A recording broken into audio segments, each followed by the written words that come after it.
with a vengeance, back on the grinds, back to the business. Hey, God is my witness, they watching my moves like shows they binging. Hey, best keep distance, all of my haters send best of wishes. I get to the bag with the quickness, no I don't need no assistance, no. Yeah, no playing it safe, I said let's get it, you say not today. What can I say, you ain't gon' go for it, get out the way.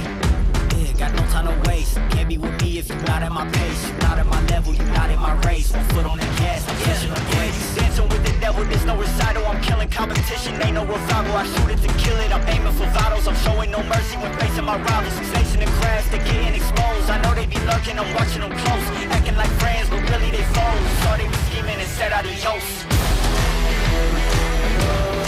Yeah, I gotta get it. By any means. I gotta get it, don't mind it. I gotta get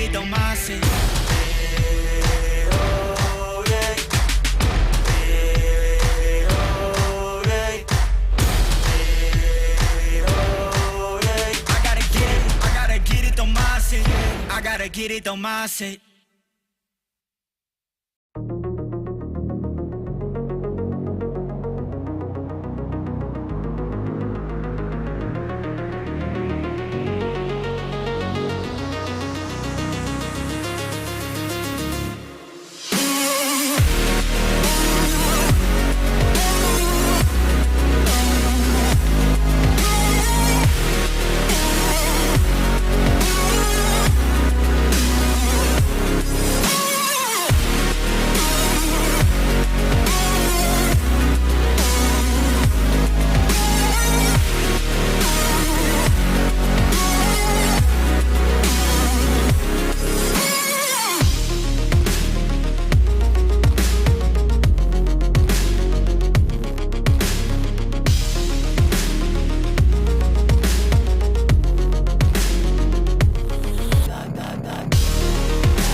Hello and welcome to our 5th edition of BMW Sim Ignition, the show in which we give you all of the esports updates in the BMW world, including that of the sim world, before each and every BMW Sim GT Cup, making sure that you're up to date and on par with the best storylines. Today, we've got a very cool storyline to talk about. A number of very special guests are going to be joining us in just a moment's time.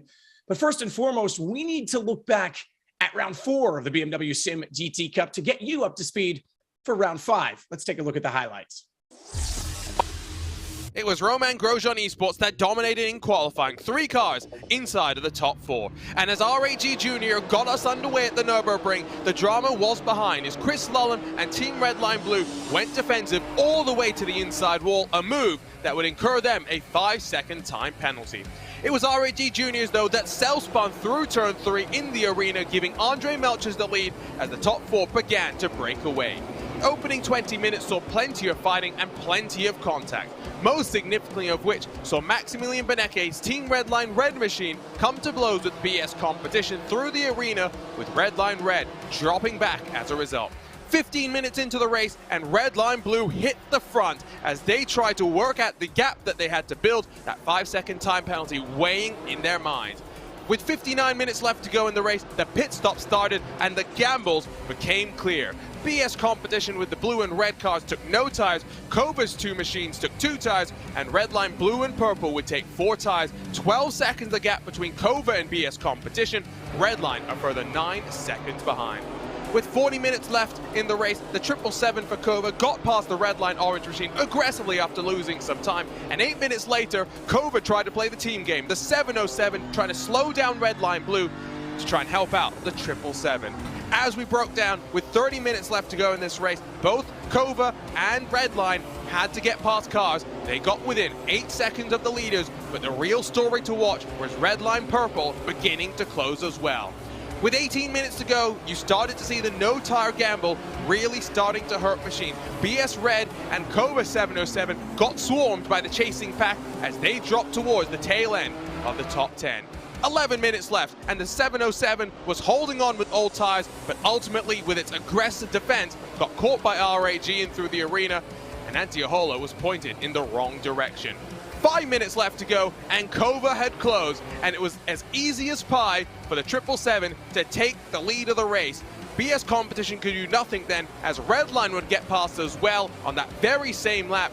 And in the final lap of the race, it was close but no cigar, as Cova emerged on top with a 2-tire strategy to grab their 3rd win in 3 years of BMW Sim competition.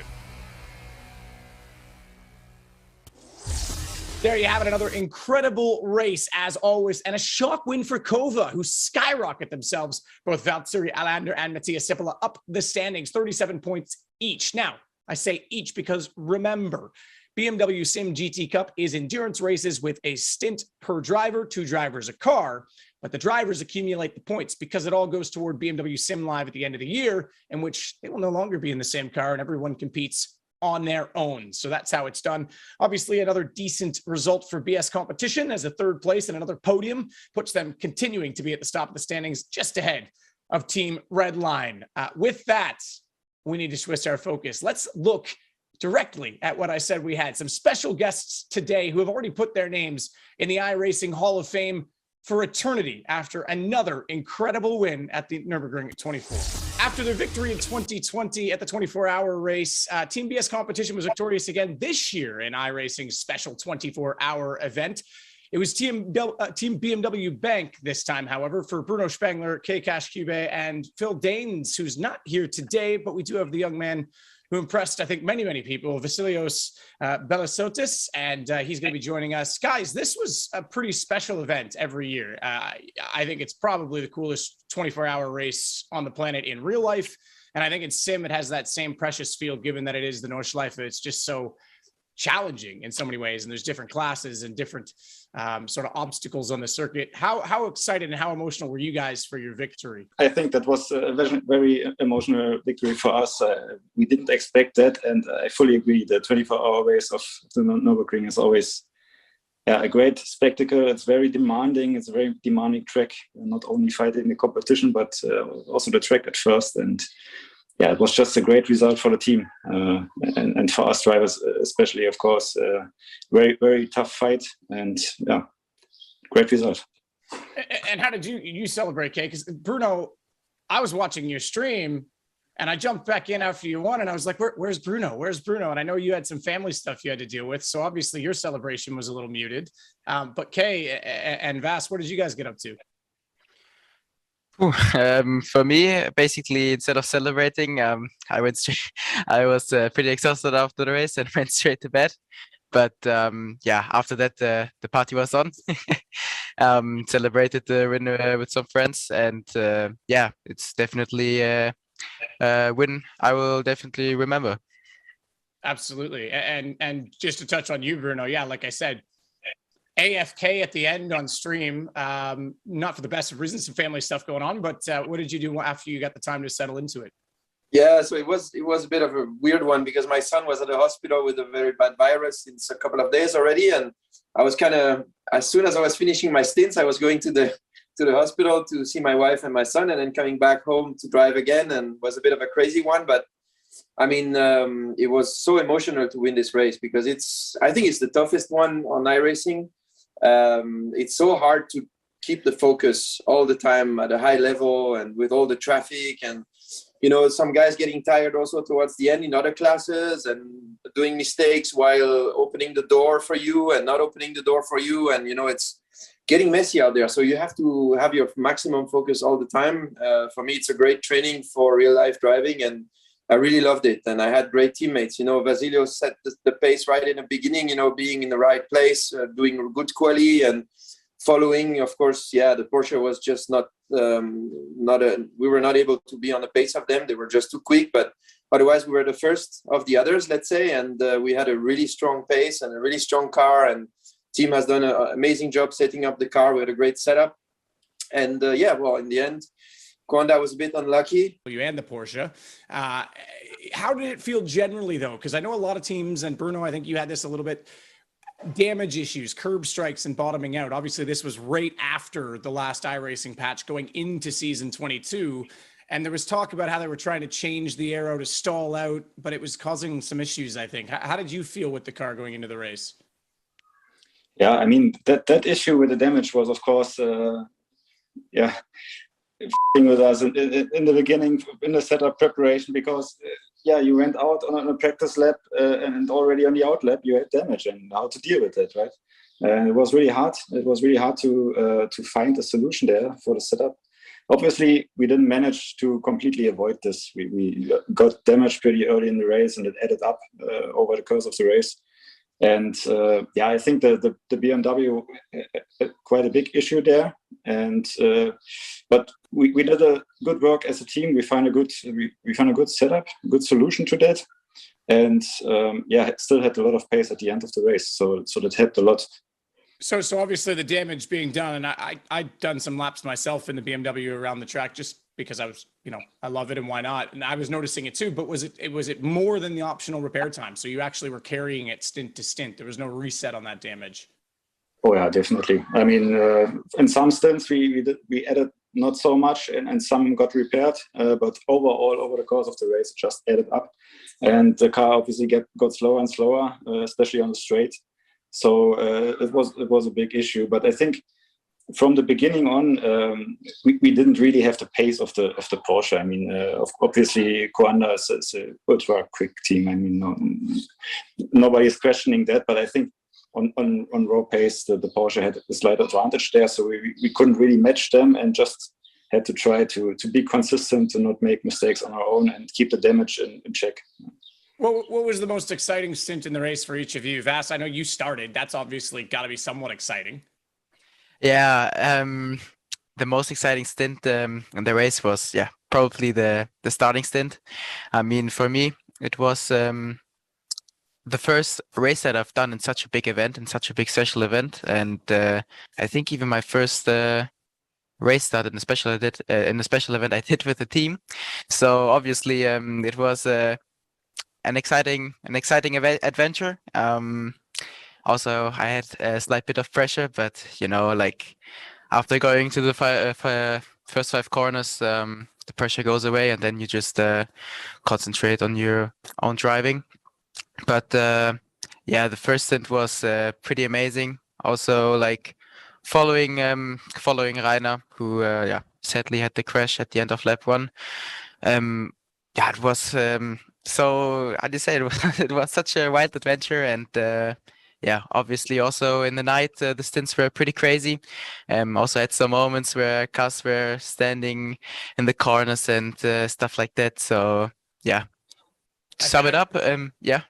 Well, I was just gonna say, I feel like you eventually get used to which cars are problem cars of the slower car of the classes, right? Of the TCRs, etc. I'm sure you guys were getting to terms with that, but like you say, nighttime that can be an issue.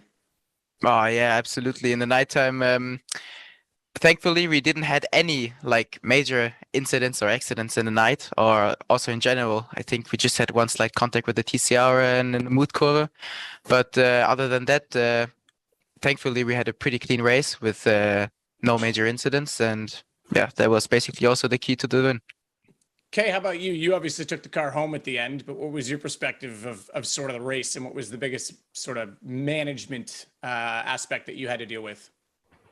Yeah, for me it was a bit weird race because I couldn't really drive on Saturday because of family stuff going on. So I really only joined in very, very early in the Sunday morning. So yeah, I never had that before, to be honest. And but I think the most pressure, the most difficult stint for me was at the end of the race. The temperatures were rising, and the car became pretty difficult to drive for us with our setup. And of course, I remember Red Line was not far behind us. Obviously, Max Benecke in the car is always stressed. So there was a lot of pressure from behind, and that was the most difficult stint. Then we came out of the pits side by side, or I came out of the pits side by side with him. But then after that, obviously, we got an advantage in fuel. And also a bit in tire advantage. So from there on, it was okay. But everything that was before that was really, really tough for me.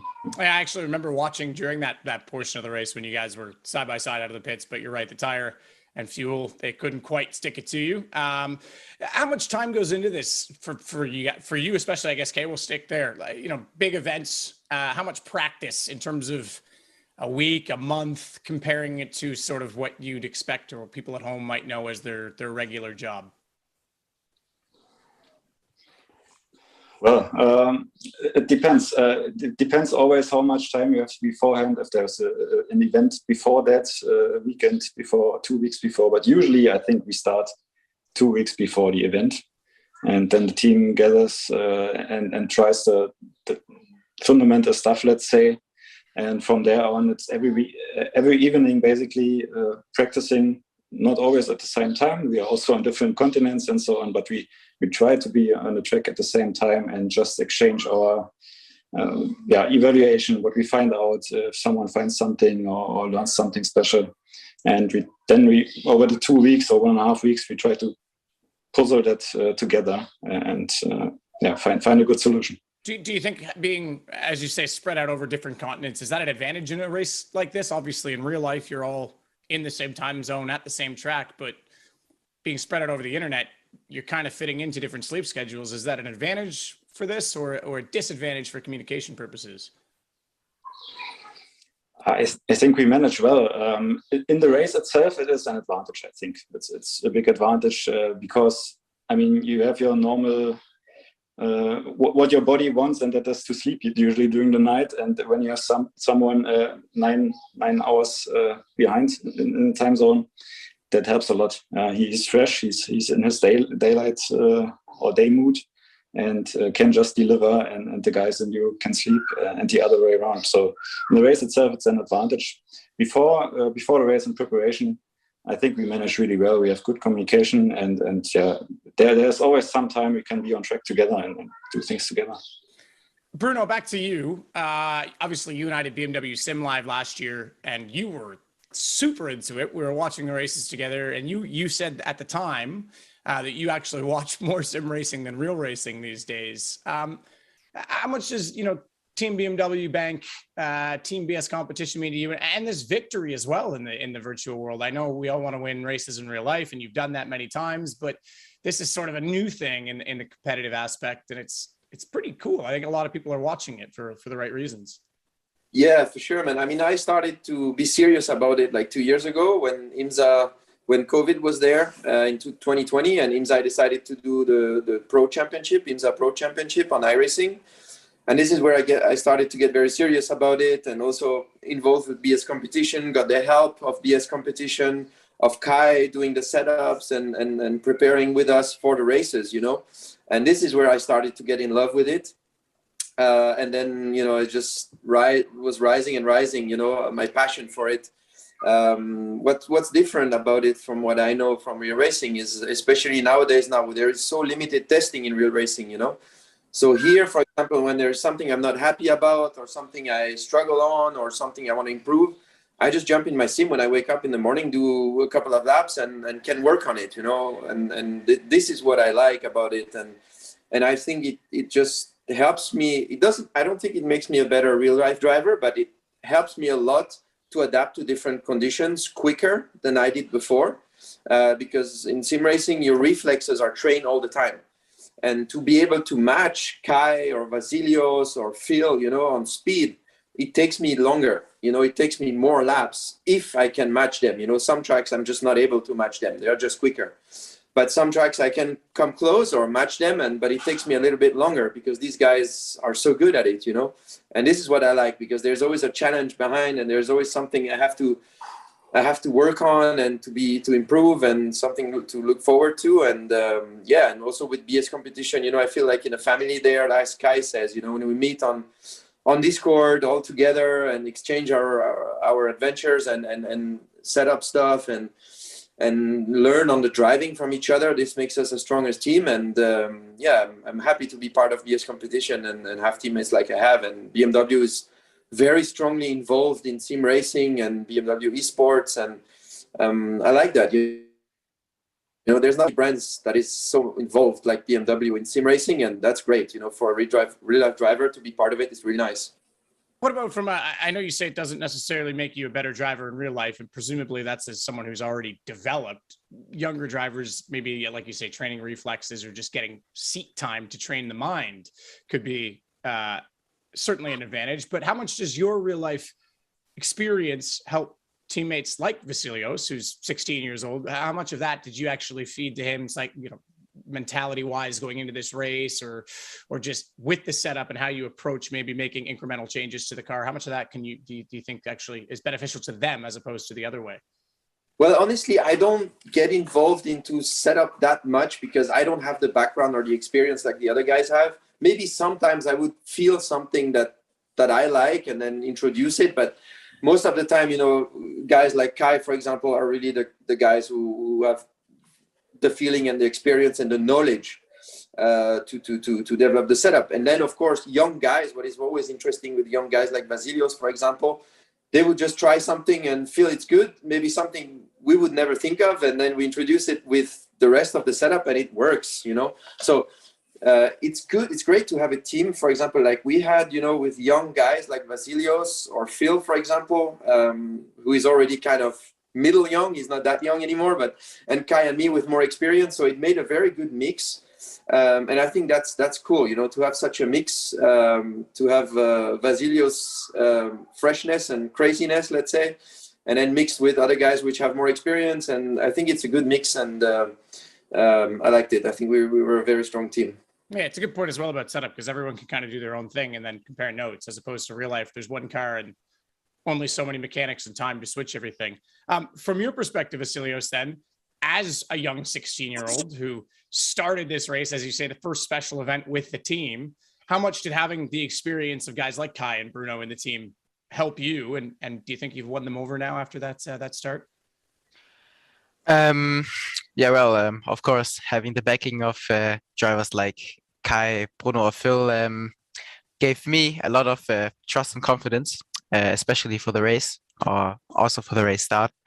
And I think that I was able to like convert this kind of trust and confidence also into speed eventually at the race. And as Bruno already said, I think it's a really nice like mixture we have here at the team.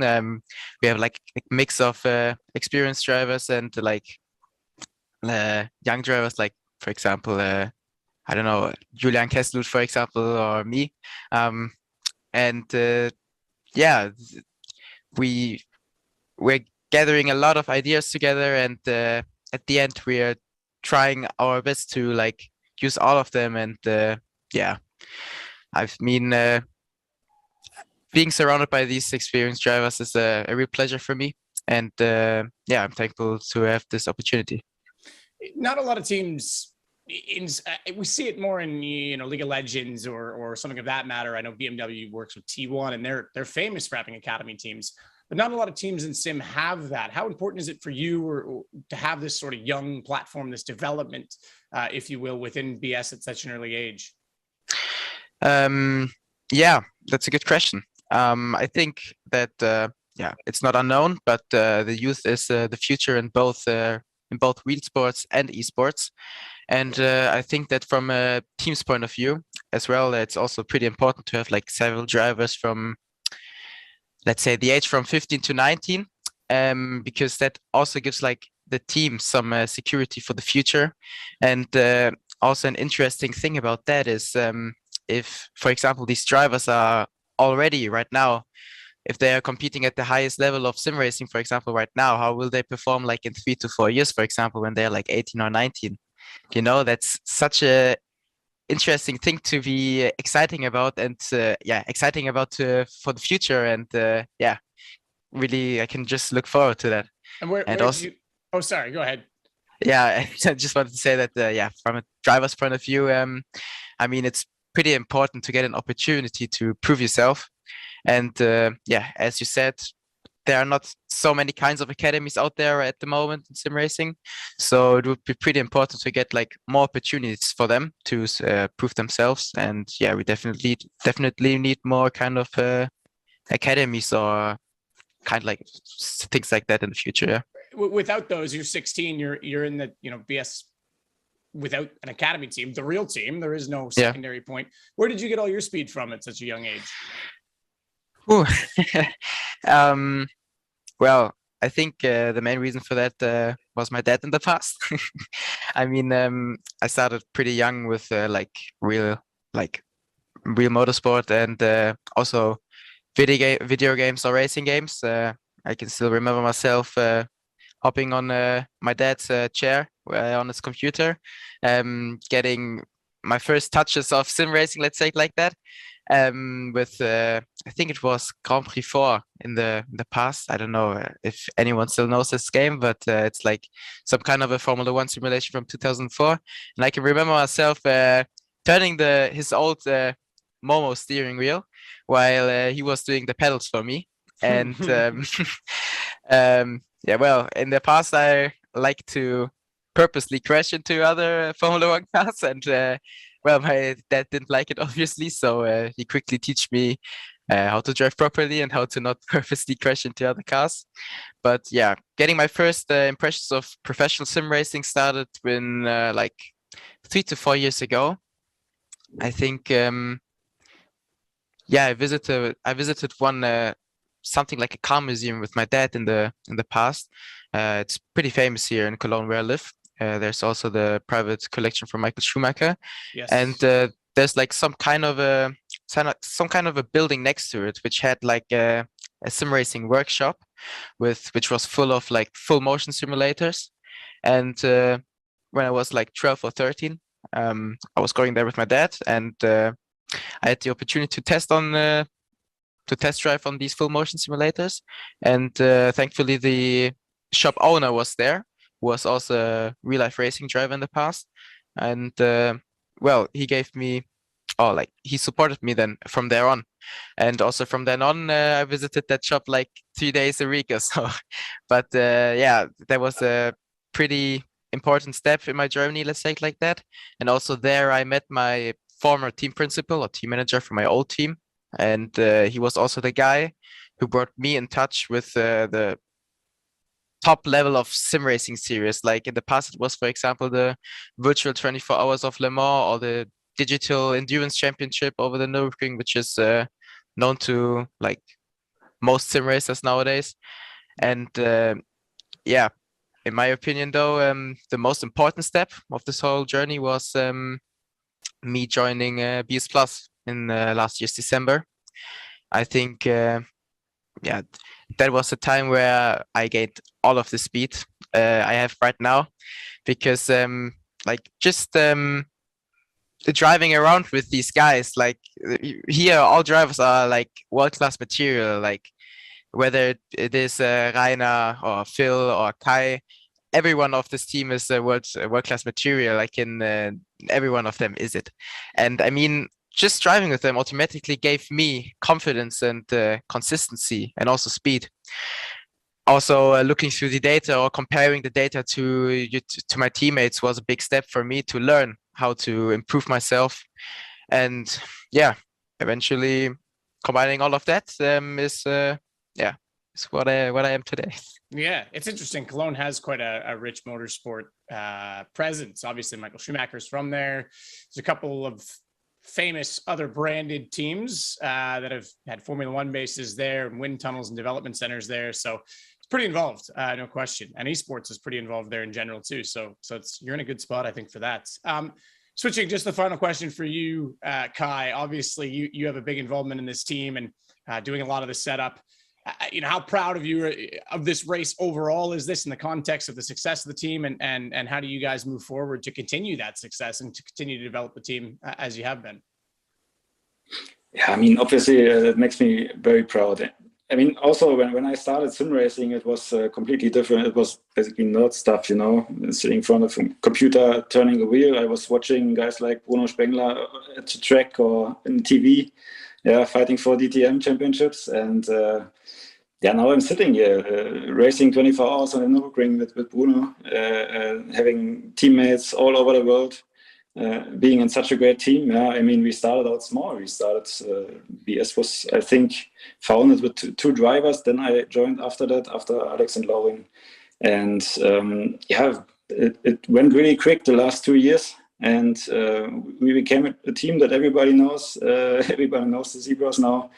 And it's just great that I'm part of this journey.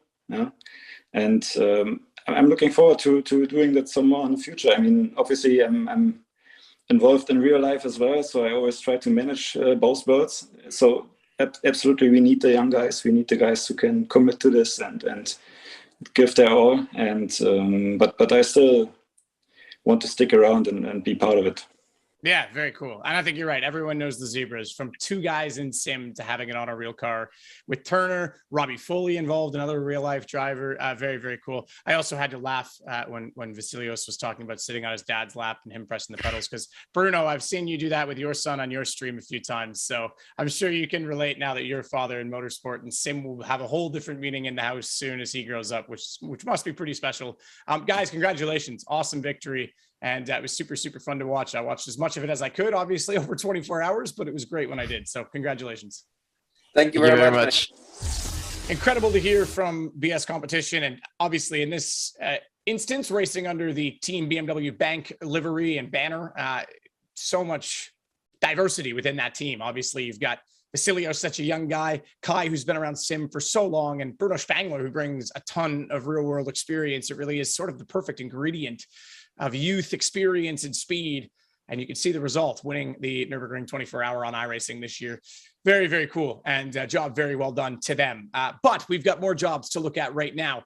Two of them are going to be done by Arjuna and Lewis, because we are getting ready to throw it over to them. Round 5 between the blue barriers of Watkins Glen. It's the BMW SIM GT Cup.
The road to BMW Sim Live stops off in upstate New York, where we'll reach the halfway marker of the 2022 BMW Sim GT Cup. 4 races have seen 3 different winners, and the fight to get tickets to Munich is heating up. Welcome back to RaceSpotTV, and welcome back to BMW Esports, where alongside myself, Arjuna Kankipati, delighted as always to be joined by the one and only Lewis McLeod. And Lewis, we've enjoyed ourselves so far, but it always feels like when we get into a rhythm, we stop off for a moment. Now, though, 2 races this month as we reach the halfway marker. We're in upstate New York for what's going to be a fast, flowing, and furious race. Yeah, it's been hard for a lot of the teams and drivers to get into a rhythm so far across the season. Obviously, we've been spread out quite a lot, having a round here and there, obviously starting back in Daytona all the way back in January. We are in June right now, but now we really get into the rhythm of things. 3 races all in fairly close succession with Watkins Glen here, Spa and then Hockenheim. It's going to be a tight little battle, but BS competition have been looking quite strong this season. It's kind of who's going to join them up there. Well, BS Competition are looking very good with one of their cars. Let's talk to you about the format that we've got on deck for you today. Remember, it's not just about this top split where we'll pay out just over $4,000 in prize money today. In total, over the course of our 10 regular races over this 2022 season, $42,000 paid out. And if we look at what we paid out for BMW Sim Live last year, we're looking at maybe $130,000 to be paid out across of 2022 just on iRacing here in BMW eSports. 250 iRacing credits, though, will go to a random driver outside of this top split, so we encourage you to join iRacing.com, 40% off new memberships now, and you can join some of the party. We've got multiple splits of action today, but this point structure is where we've been very intrigued. You score points as a team, but you're classified per driver, and you get a bonus point as a driver if you get the fastest lap. It's a points format that's familiar, Lewis, but it really makes things difficult compared to the win and you're in of 2021. Here, you're very much trying to be consistent over the course of the 10 races. Yeah, last season you come along, you do 1 round, and effectively you can already be into BMW Sim Live as long as you perform well enough and take the victory and stuff, or even finish second at some rounds. This season, a lot more, in a sense from our point of view, a lot more simplistic, a lot easier to track. We're just talking about a championship. We're talking about who's in the title race. Like you say, the drivers are scoring the points. So if the team wins, for example, like Phil Denez and Reina Talvar, they both get 25 points apiece, and then whoever set the fastest lap of that race will also receive that fastest lap. It's kind of nice and simple. It's not overly complicated. It's one of those things that we'll track as the season goes on, and then it's the top 16 from that go through into BMW Sim Live. So you need to work your way up the order and into those positions, but consistency is king. And over a 10-round championship, we've already kind of lost a lot of big names from the world of sim racing, and they've just not been here to take part, the likes of Coanda and stuff like that, which we can only then assume that we're not going to see them in BMW Sim Live at the end of the year.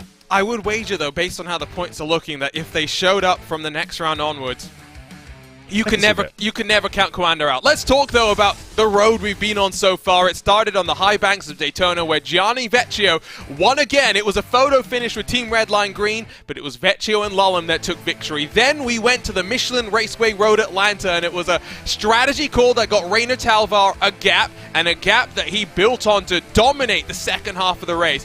Then we went to Sebring, by far the most exciting race that we've seen, where multiple different tyre strategies played out with a last lap pass, Phil Denez and Patrick Koltzman coming to blows. We thought that BS Competition would do the impossible and become the first team to win 3 in a row in BMW Sim Competition, but it was Kova, Valtteri Alander and Matti Siepela that won once more to punch their way into the top 10. Here's how the points look, and you see a big swing from first down to 10th position, more than 30 points splitting Phil Denez and Alejandro Sanchez. Yeah, right now, obviously, Phil Denez and Reina Talvar, after taking those 2 victories back-to-back at Road Atlanta and Sebring, comfortably at the top. But Lullum, Vecchio, they've been kind of keeping quite close. Of course, they took victory at the Daytona International Speedway. They finished on the podium at Road Atlanta as well. And I think even last round they finished out in 2nd place. So they've been competing at the top. We know how strong the team of Team Redline is. Was it the team we were expecting to be fighting at the front at the start of the season? Potentially not. We're obviously leaning maybe a little bit towards the likes of Max Benecke. But it's how it goes. Team Redline super strong. They've just focused their attention onto a different team. So qualifying is drawing to a close with less than 2 minutes to go in the session. Already the vast majority of the teams have set lap times. The most significant of them to have yet to punch in a lap time is going to be Luke Bennett in the Team Redline Purple Machine. RAG dominated qualifying in Germany when we went to the Nürburgring with 3 cars inside of the top 4, but it doesn't look like there's any one team that's dominant so far. Redline Reds on top with a 141.039, and then you go back 100th of a second with half a second splitting the top 18 cars. I had to make sure I was looking at that right, but we really are in for a treat. Also watch out for Apex Racing Team's number 98, Alejandro Sanchez, on qualifying duties there. Williams Esports Razor have their new recruit Carl Jansen, and we still wait for the 777 and Valtteri Alander to qualify for this race. Yeah, Williams Esports Razor moving themselves up into 11th spot. Like you say, incredibly tight on the timesheets. This is going to be a tough race. It's a big slipstream battles all the way up into the chicane, and if they're even down into turn 1, you can make a good little lunge into there, but it's such an awkward corner to make that kind of move. Let's see what Luke Bennett then does across the line at the moment, aiming to get a 41.0 onto the board, and the answer is not quite. 41.159 moves himself into 5th place. But crucially, he gets a lap in, and it was one chance basically for him. There's Alejandro Sanchez. He's not going to get enough time, you're right, so he's done. Valtteri Alander's come across the line only into 14th position. The big story then out of qualifying is the Apex Racing Team with no lap time on the board.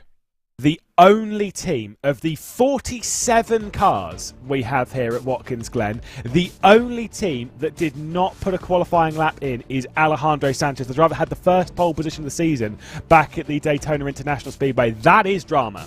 That is dramatic, and we're in for a roller coaster of a ride here at Watkins Glen, where we know fuel saving is always on the cards in these BMW SIM GT Cup races, but today you might see just a little bit more drama when it comes as well to tire management and even getting to the top of the hour when it comes down to money time with the strategy calls. We're ready to go racing for round 5 in your BMW SIM GT Cup in 2022. Let's run you down the starting grid here today. And for this 2-hour dash, it's Patrick Koltzman and Team Redline Red that put it on pole. That's the car that we usually see Maximilian Benecke in. Benecke needs some points on the board. A 141.039 pole position is then only 400th off for Valentin Mandenak in the R8G machine. Chris Lullum, Rainer Talvar 3rd and 4th, both cars with victories so far in this 2022 BMW SIM GT Cup, making it a Redline trio on the inside of the starting grid. Luke Bennett lines up in the Team Redline purple car along with the Ascari Rene powered Kova machine. Ascari Rene, the new recruit to the Kova team. That's the car with no victory on the board. Andre Melchers and Luis Naja for RHG and Williams on row 4, while completing the top 10 it's Gael Valero for the Apex Racing Academy and the big red machine of Nathan Lewis and BS Competition. Monaco Esports Sim Cup and Williams Esports Razor line up on row 6, while rolling from 13th will be the new recruit for Urano in the form of Luca Kita. Race winners last time out, Valtteri Alander in 14th position for Kova. Jimmy Antunes for the Arnage Competition pink and white will line up alongside the stealth black Tumas Tassile 707. Jamie Fluke has got some work to do from 17th. The Academy beating out the Apex Racing Team. R8G's 888 alongside. Through the top 20, we see Urano and the second of the Apex Racing Academy cars, Arnage and Redline Orange from 21st and 22nd. We saw Luke McEwen really charging last time out. What can he do from 22nd?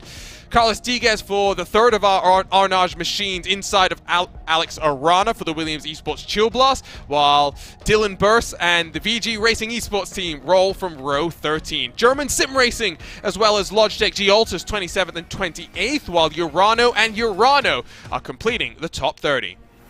The Coffin Dancers hoping not to dance their way into the garage area here alongside the best number in all of sim racing, Artifact Racing, a Team World, Olympus Esports 33rd and 34th with Astro Racing Official and Switch It Obsidian 35th and 36th. Final cars inside of the 2-second bubble, 27 Motorsports Green and the 100 Aliens 37th and 38th with Shallow Racing All for One Gold completing the top 40. Checkered Flag Sim Sports and SAS Racing Orange right behind them. ZMates, GB Motorsports, G-Force Motorsports and Astro Gaming, those final cars with lap times on the board. But the big story out of qualifying is Alejandro Sanchez not getting a lap time on the board in qualifying. Yeah, big drama there for Alejandro Sanchez. I've got to say, obviously, with a few teams and drivers jumping into this, for some it might be their first sort of split one, their first broadcast, and definitely heard from Panagiotis. I'm going to give it a go. Konopisopoulos. You tried. You gave it a try. Gave it a good go. Did have a trip up there, but was actually very vocal there about how some of the lap times higher up were absolutely incredibly fast. It's not the speed that's the issue when you're jumping into a split like this.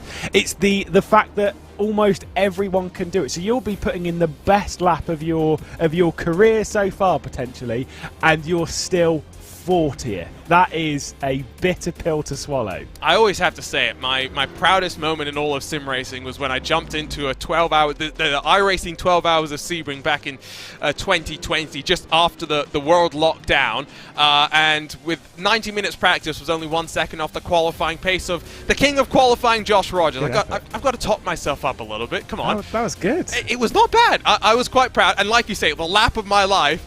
And then it just went down from there, because it's the consistency that these guys are going to be able to do over the course of the 1 hour stint that they've got before they hand over to the teammate, the mandatory driver change that we'll see. The big question that we've been considering is whether we're going to see 4 tire changes, 2 tire changes. Is anyone going to be bold enough for no tire changes? It's relatively cool in upstate New York. Sometimes you see track temperatures in the 50, 60 degrees Celsius mark. It's only 44 degrees right now on the track. I think we're going to go typical BMW SIM GT Cup, i.e. the first sort of 10 minutes of the race. We're going to see quite a lot of crazy action, particularly over the first 2 or 3 laps. And then things will calm down as things will start to fuel save and stuff. Fuel mileage is a critical part of this series, but also very specifically in this race, it is definitely going to play its part. You need to save that fuel, and Slipstream offers a lot of it. I think Will Vincent was telling us before we went live that it's a track where you spend almost 70% of the lap at full throttle. It's a fuel guzzler, that's for sure, with just under 120 feet of total elevation change. Most of that coming on the run up through the S's as you work your way into the bus stop chicane, but there's plenty of elevation changes as you work in towards the second half of the lap as well. But we're ready to get to the halfway marker of BMW Sim GT Cup in 2022. It's Redline Red on pole position. We're underway in upstate New York, and the Redline trio on the inside are trying to make it a 1-2-3 in towards turn number 1, but BS Competition is having none of that. They get a little bit swamped. RAG fighting all the way to the outside of turn number 1. Carnage on the run down the hill, but we're safely through inside the top 10. Yeah, most of them coming through clean. You've got Kova and BS Competition going side by side. RHG and Valentin Mandinak's done a really good job to hang on to third spot, but look how close they are. They're bumping just a little bit, heading through the right-hander onto the backstretch up towards the bus stop. Obviously, it's going to be a comfortable lead from Holtzman, but he's got to worry about the blue car directly behind that's managed to make the jump on Valentin Mandinak. They all go into single file, bounce over the curbs. Nice and clean so far, at least at the top. You will see some interesting lines being taken when it comes to that bus stop and the amount of curb that these drivers are going to use, so do watch for that. The 888 for RAG, I can tell you, is in strife. There they are through the bus stop, so already a bit of drama through turn 1 as well as down into that very fast and flowing bus stop chicane. The Apex Racing team and Luke McEwen in the 69 team Redline orange car fighting. This is not where we expected these two to be, just on the edge of the top 20. No, I mean, for McEwen, after a really, really poor qualifying, it must be said, it's a big, big shame for him. But that's kind of just how it goes sometimes. You know, you just don't get involved in the good side of qualifying when you mess up in a quality field like this. You do get dropped down. Beautiful bit of side-by-side as we head up towards the standard, the cup layout, of course, at Watkins Glen, and then back towards the start-finish straight again. McEwen's got a long day ahead. Also, there's Alejandro Sanchez, who I don't know if he didn't start the race properly or whatever, but he is miles off the back of the train as well. I'm not even seeing him on my timing screen right now. So he's still going. He's that far down though. Okay, so maybe it's just a glitch on our end. So oh my word, coming back onto the regular part of the Watkins Glen NASCAR Cup layout. Almighty chaos, but it is Redline 1-2 with Mandinak down into third, trying to hold back the fight of Team Redline, who really did swarm him on the start. Bennett for the Redline Purple Machine sits in fourth, with Rainer Talvar in fifth of BS Competition. Kova, RAG, Williams, a second BS Competition car, and the Apex Racing Academy make up the top 10. And now, we talked about it earlier, settle into your rhythm. There's a long way to go. By the way, just giving you your Alejandro Sanchez update. Yeah, he actually made a lot more progress than I thought, and he is going side by side for the bus stop at the moment. He is up in what is now 33rd position. My word. So he has worked his way through. It's just as he got through the first gaggle, and there was such a large gap to the contingent ahead, I thought it was done. But no, actually has put himself in a good spot. Is a long way, obviously, off of the race, as you would be, as he heads on to the boot section. But either way, 33rd position at the moment. And speaking of Apex, going side by side with BS Competition. Williams Esports Razor in some pain as well. Oh, that's a dangerous place to stop, but I guess at the very least what he's doing is what he can. BS Competition have been pushed wide as well. Look at this, just outside of the top 10. This is where the Hornet's Nest well and truly is. This is absolute madness. Oh my goodness, the Big Red Machine going out onto the grass. I think they're trying to get out of the way, assuming they've got a bit of a broken car and just trying to get out of the side-by-side action. You've got the 420 pushing off the Arnage Competition. That would be Dylan Burst just squeezing off into the barrier. This is back up the order then with with R8G, rather, who's now down in 4th spot, and they do have to worry about BS Competition because I don't think Rainer Talvar is going to sit comfortably in 5th place. And there we go, straight down the inside into T1. Oh, but you can roll the momentum around the outside, and that's what we're going to see. They start to climb up the hill.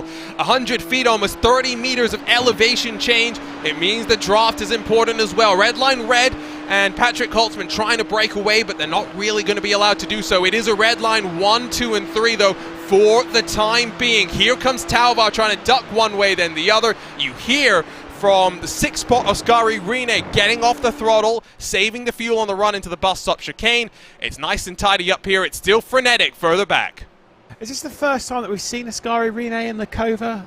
Probably, I mean, he's been assigned to that camp now for a few weeks. I think so. I'm pretty sure it's quite early in his career for the Cova camp, but obviously, you know, after leaving Core, seemingly making his home. And it is 3 Covas on the grid, by the way, which is something which I don't think we've ever had in BMW Sim competition. It's here's our Arnage competition battle out with one of the Apex Academy cars for 9th place. Now, these are the final points-paying positions. Of note is Valtteri Alander up 3 positions to try and get some more points onto his claim to make it to BMW Sim Live. Arnage Competition and Jimmy Antunes +5, trying to make it +6. They duel with one another as they work their way through the final part of the boot. It's Gael Valero trying to fight that one back, but Jimmy Antunes is not taking no for an answer. Around the outside, he makes it stick. That was absolutely lovely from the pair of them, but great move from Jimmy Antunes. But obviously Valero's got to worry a little bit about Valtteri Alander, who's made up an awful lot of progress so far. You sent up a few spots in the early stages, and he is now knocking at the door to try and pass that Apex Academy car down into the first corner. Obviously he's got to worry a little bit about the Monaco Esports cars in the background, and Urano. This is quite a train. Urano, of course, you were telling me, Luca Kita behind the wheel. And what a signing that is for them as well. There you can see left side of the screen as well, the movers and shakers so far. Plenty of drivers making up some ground. A red light orange and the Williams Esports Chill Blast machines. So Luke McEwen and Alex Arana, a +8 on the start so far. Altus Esports +9. They're 2 wide, 2 rows deep as they fly into the bus stop.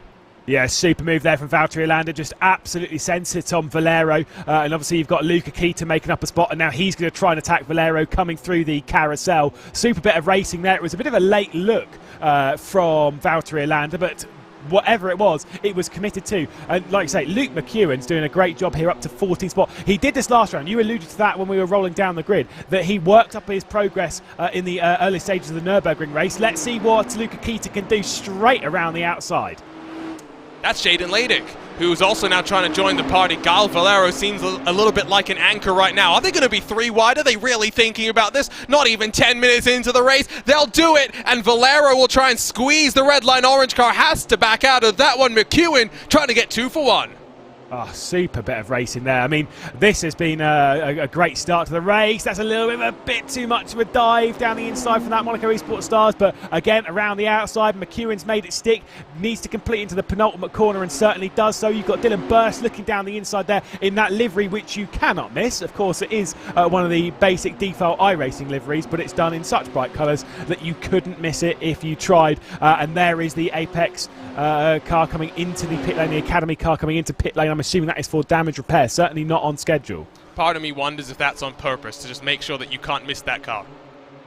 Oh, well, they're that bright? Yes. Yeah, no, too. But to be fair, I mean, you know this for me. I've got normally on most of my cars and stuff, I've got a green splitter on the car, and it's so that people don't miss me. So let's take a look at some of the action that's happened further back in this race. In fact, we're going to hold off on that one because there may be a move forthcoming as they fly their way up the hill into the bus stop once more. You can already see some damage on the front of these cars. They've got to be careful. They're already 7 seconds back from your leading train, where it's now 9 cars in line right now. The Jimmy Antunes Arnage competition car is broken away from Valtteri Alander by about 1.8 seconds, so an impressive charge from, I think we can call them Carnage Competition now because they've done it themselves. So here's the look as they flew into turn 1. RAG, you'll see, very much trying to mind their P's and Q's. They get a bit of contact with Antunes, and I believe that's Konstantin Schaff in the Urano car that also gets mixed up. I mean, it was just a bit... It's kind of what we expect. 47 cars going down to turn 1. We do expect a little bit of carnage there, even up through the S's. We actually kind of avoided quite a bit of it up there. There was a little bit on the second lap and a little bit later on down the field in the into the bus stop, but it was all good outside of those little bits. And here we see once again the attack coming from the Monaco esports team of Ladich that's just trying to get past McKern at the moment, but no way to pass. This is looking into the bus stop where it all got a bit messy. Did Alejandro Sanchez make... He did. Alejandro Sanchez made it through the palaver that was the bus stop chicane. We'll try and get some better looks at this, but there's about 7 different cars that all go scrambling, and look how close Sanchez comes to disaster. I have seen that into the bus stop time and time again. The parting of the sea, in a sense. You know, when you see it, it's just mad. That's a bit of a shame. It's just 3 wide into their lap 1. It's just a bit dicey, and this is on board with Sanchez. Slow motion. It always makes things more dramatic. He does get through that without any damage. My goodness, how did he miss that car coming back across? Because he's good.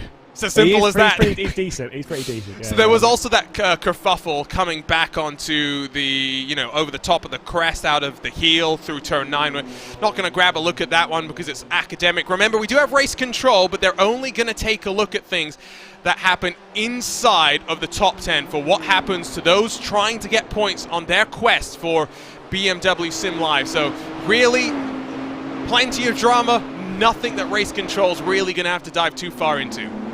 Yeah, absolutely. Obviously, keeping an eye on everything here at Watkins Glen as they have done over the previous few rounds. We need race control. When you're talking about it being like a championship, they were kind of investigating the odd bits from last season, and then obviously with BMW Sim Live. But when it comes to an event like, when it comes to a series like this, where we are talking it being in a sense like a standardised championship, you do need to play the numbers game, and so we do need a race control to watch over at the moment. 10th place, like I say, has got a bit of a gap to 11th between the Urano and Kova. It's not that big, but it's more the large gap between Urano and our Nige competition. The top 9 are sort of building a bit more of a comfortable gap. Where we do have a bit of a train, though, in 1st through 9th, I don't think much is going to happen in there at the moment. I think they're going to be pretty relaxed. Oh, and now we'll find out what happened not just to Nathan Lewis, but to Carl Janssen as well. And that's why Kova's 777 has got the damage to the front. And that explains a lot. The initial bit of drama for Nathan Lewis gets compounded. There's not much that Carl Janssen could do here.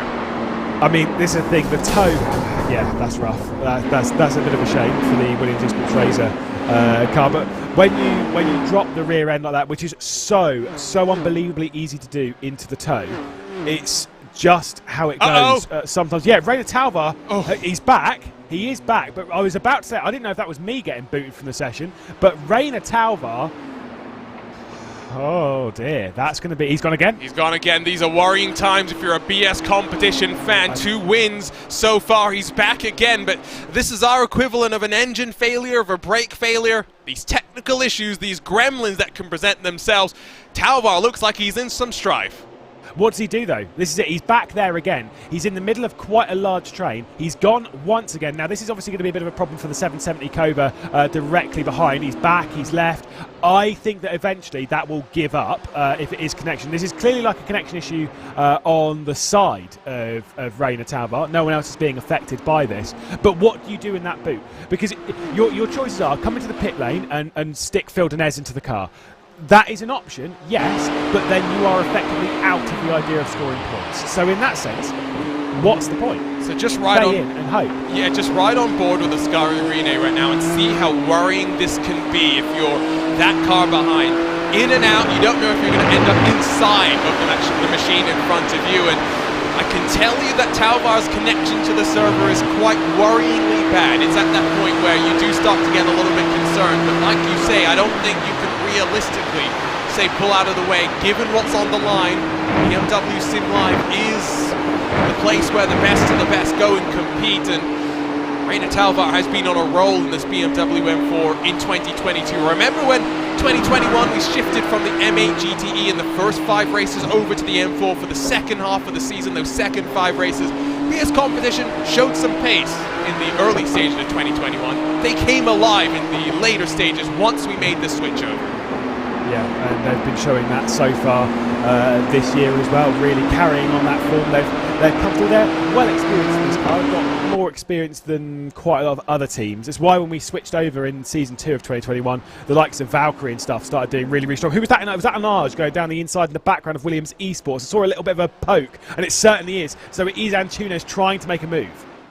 And again, he'll go the long way around, but I don't think Luis Najar is going to have it for the time being. Now, it's all closed up. We're in one big draft party right now. The choo-choo train is well and truly stopped off in Watkins Glen. 9 seconds splits the top 24. There's no gap bigger than 0.8 of a second as it stands right now. You can follow along with live timing and scoring by going to racespot.wtf/BMW. And guess who's joined the party? No lap time on the board. Alejandro Sanchez has rocketed up the field. 23 positions. He sits at the tail end of this train. Mate, he is mad. He had to do this a few rounds ago as well, if memory serves, where he had to, I think it was even actually the Nürburgring, he might have had to work his way back up the order. But either way, Alejandro Sanchez, the master of coming through a field at the moment in this car, and he is doing such a good job, so incredibly impressive. And right over now, the thing that determines or defines the best is their ability to fight back from adversity, and this is no different from Alejandro Sanchez. Do remember, if not for the mistake he made in pit road at Daytona, where he slid through his box and cost himself and his team about 2, maybe 3 seconds, it wouldn't have likely been a red line 1 and 2. We would have been looking at a very different second half to that season opener. Yeah, and they were... Alejandro Sanchez started out, obviously it was his first race for the Apex racing team. Was it first? Technically yes, but at the same time, MSI and Apex have been working a lot together. There's Andre Melchers now having to fend off a challenge from Luis Najar, who maybe has got the indication that he's not going to be let to ride by Arnage behind, so he'll go on the charge. And remember, in a race like this where we're going to be seeing so much fuel saving, 1 position at a time, you can work your way forward. I mean, this is basically with the 98, the Apex Racing Team 98 that, of course, Sanchez is driving. It's made up a lot of progress. Problem with that is it's burnt a lot of fuel in doing so. This is where things kind of might calm down a little bit with him in the train, just to kind of balance yourself back in, try and save some of that fuel. If not, go fully out on the track and then just basically handing it over to your teammate in the second half of the race and think, right, it's your problem now. It's just how it goes. When you qualify like that, you're going to have to spend a little bit more fuel to get up. Meanwhile, look at this, the race lead. Is that the Team Redline blue car going through? Certainly is. There is a switch for the race lead then, so they are changing who's burning the fuel right now. Patrick Holtzman will drop back behind Chris Lulham. And you can do this when you're 1, 2, and 3. You can switch around the order, who's punching the hole in the air, who's towing who around. This is good teamwork between Lulham, Holtzman, and Bennett as well. Bennett playing a bit of rear gunner action. Should note as well, Reina Talvar's technical issues appear to be somewhat resolved. That's it. He's done now. He's DQ'd. You don't believe in the commentator's curse, though, Lewis? No, I don't believe in the commentator's curse. I only believe in bad driving. That's not bad driving. That's just bad luck. But no, I'm with you. I kind of noticed it had settled when they went through T1 on the previous lap. It stopped blinking and such. The thing is, this is kind of one of those things that we kind of know as a driver from being in iRacing and stuff, with how the online service works, is that sometimes if your connection is quite bad, it's more to do with your upload and stuff. You don't actually notice yourself, right? It's everyone else is seeing you blinking, but you're driving around thinking that everything's fine.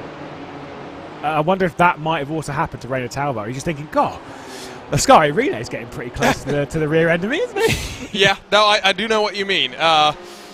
It can be an unsettling feeling, but at the same time, I think you just kind of have to trust that it's going to work out, because it goes one of 3 ways. 1, it ends in tears for everyone.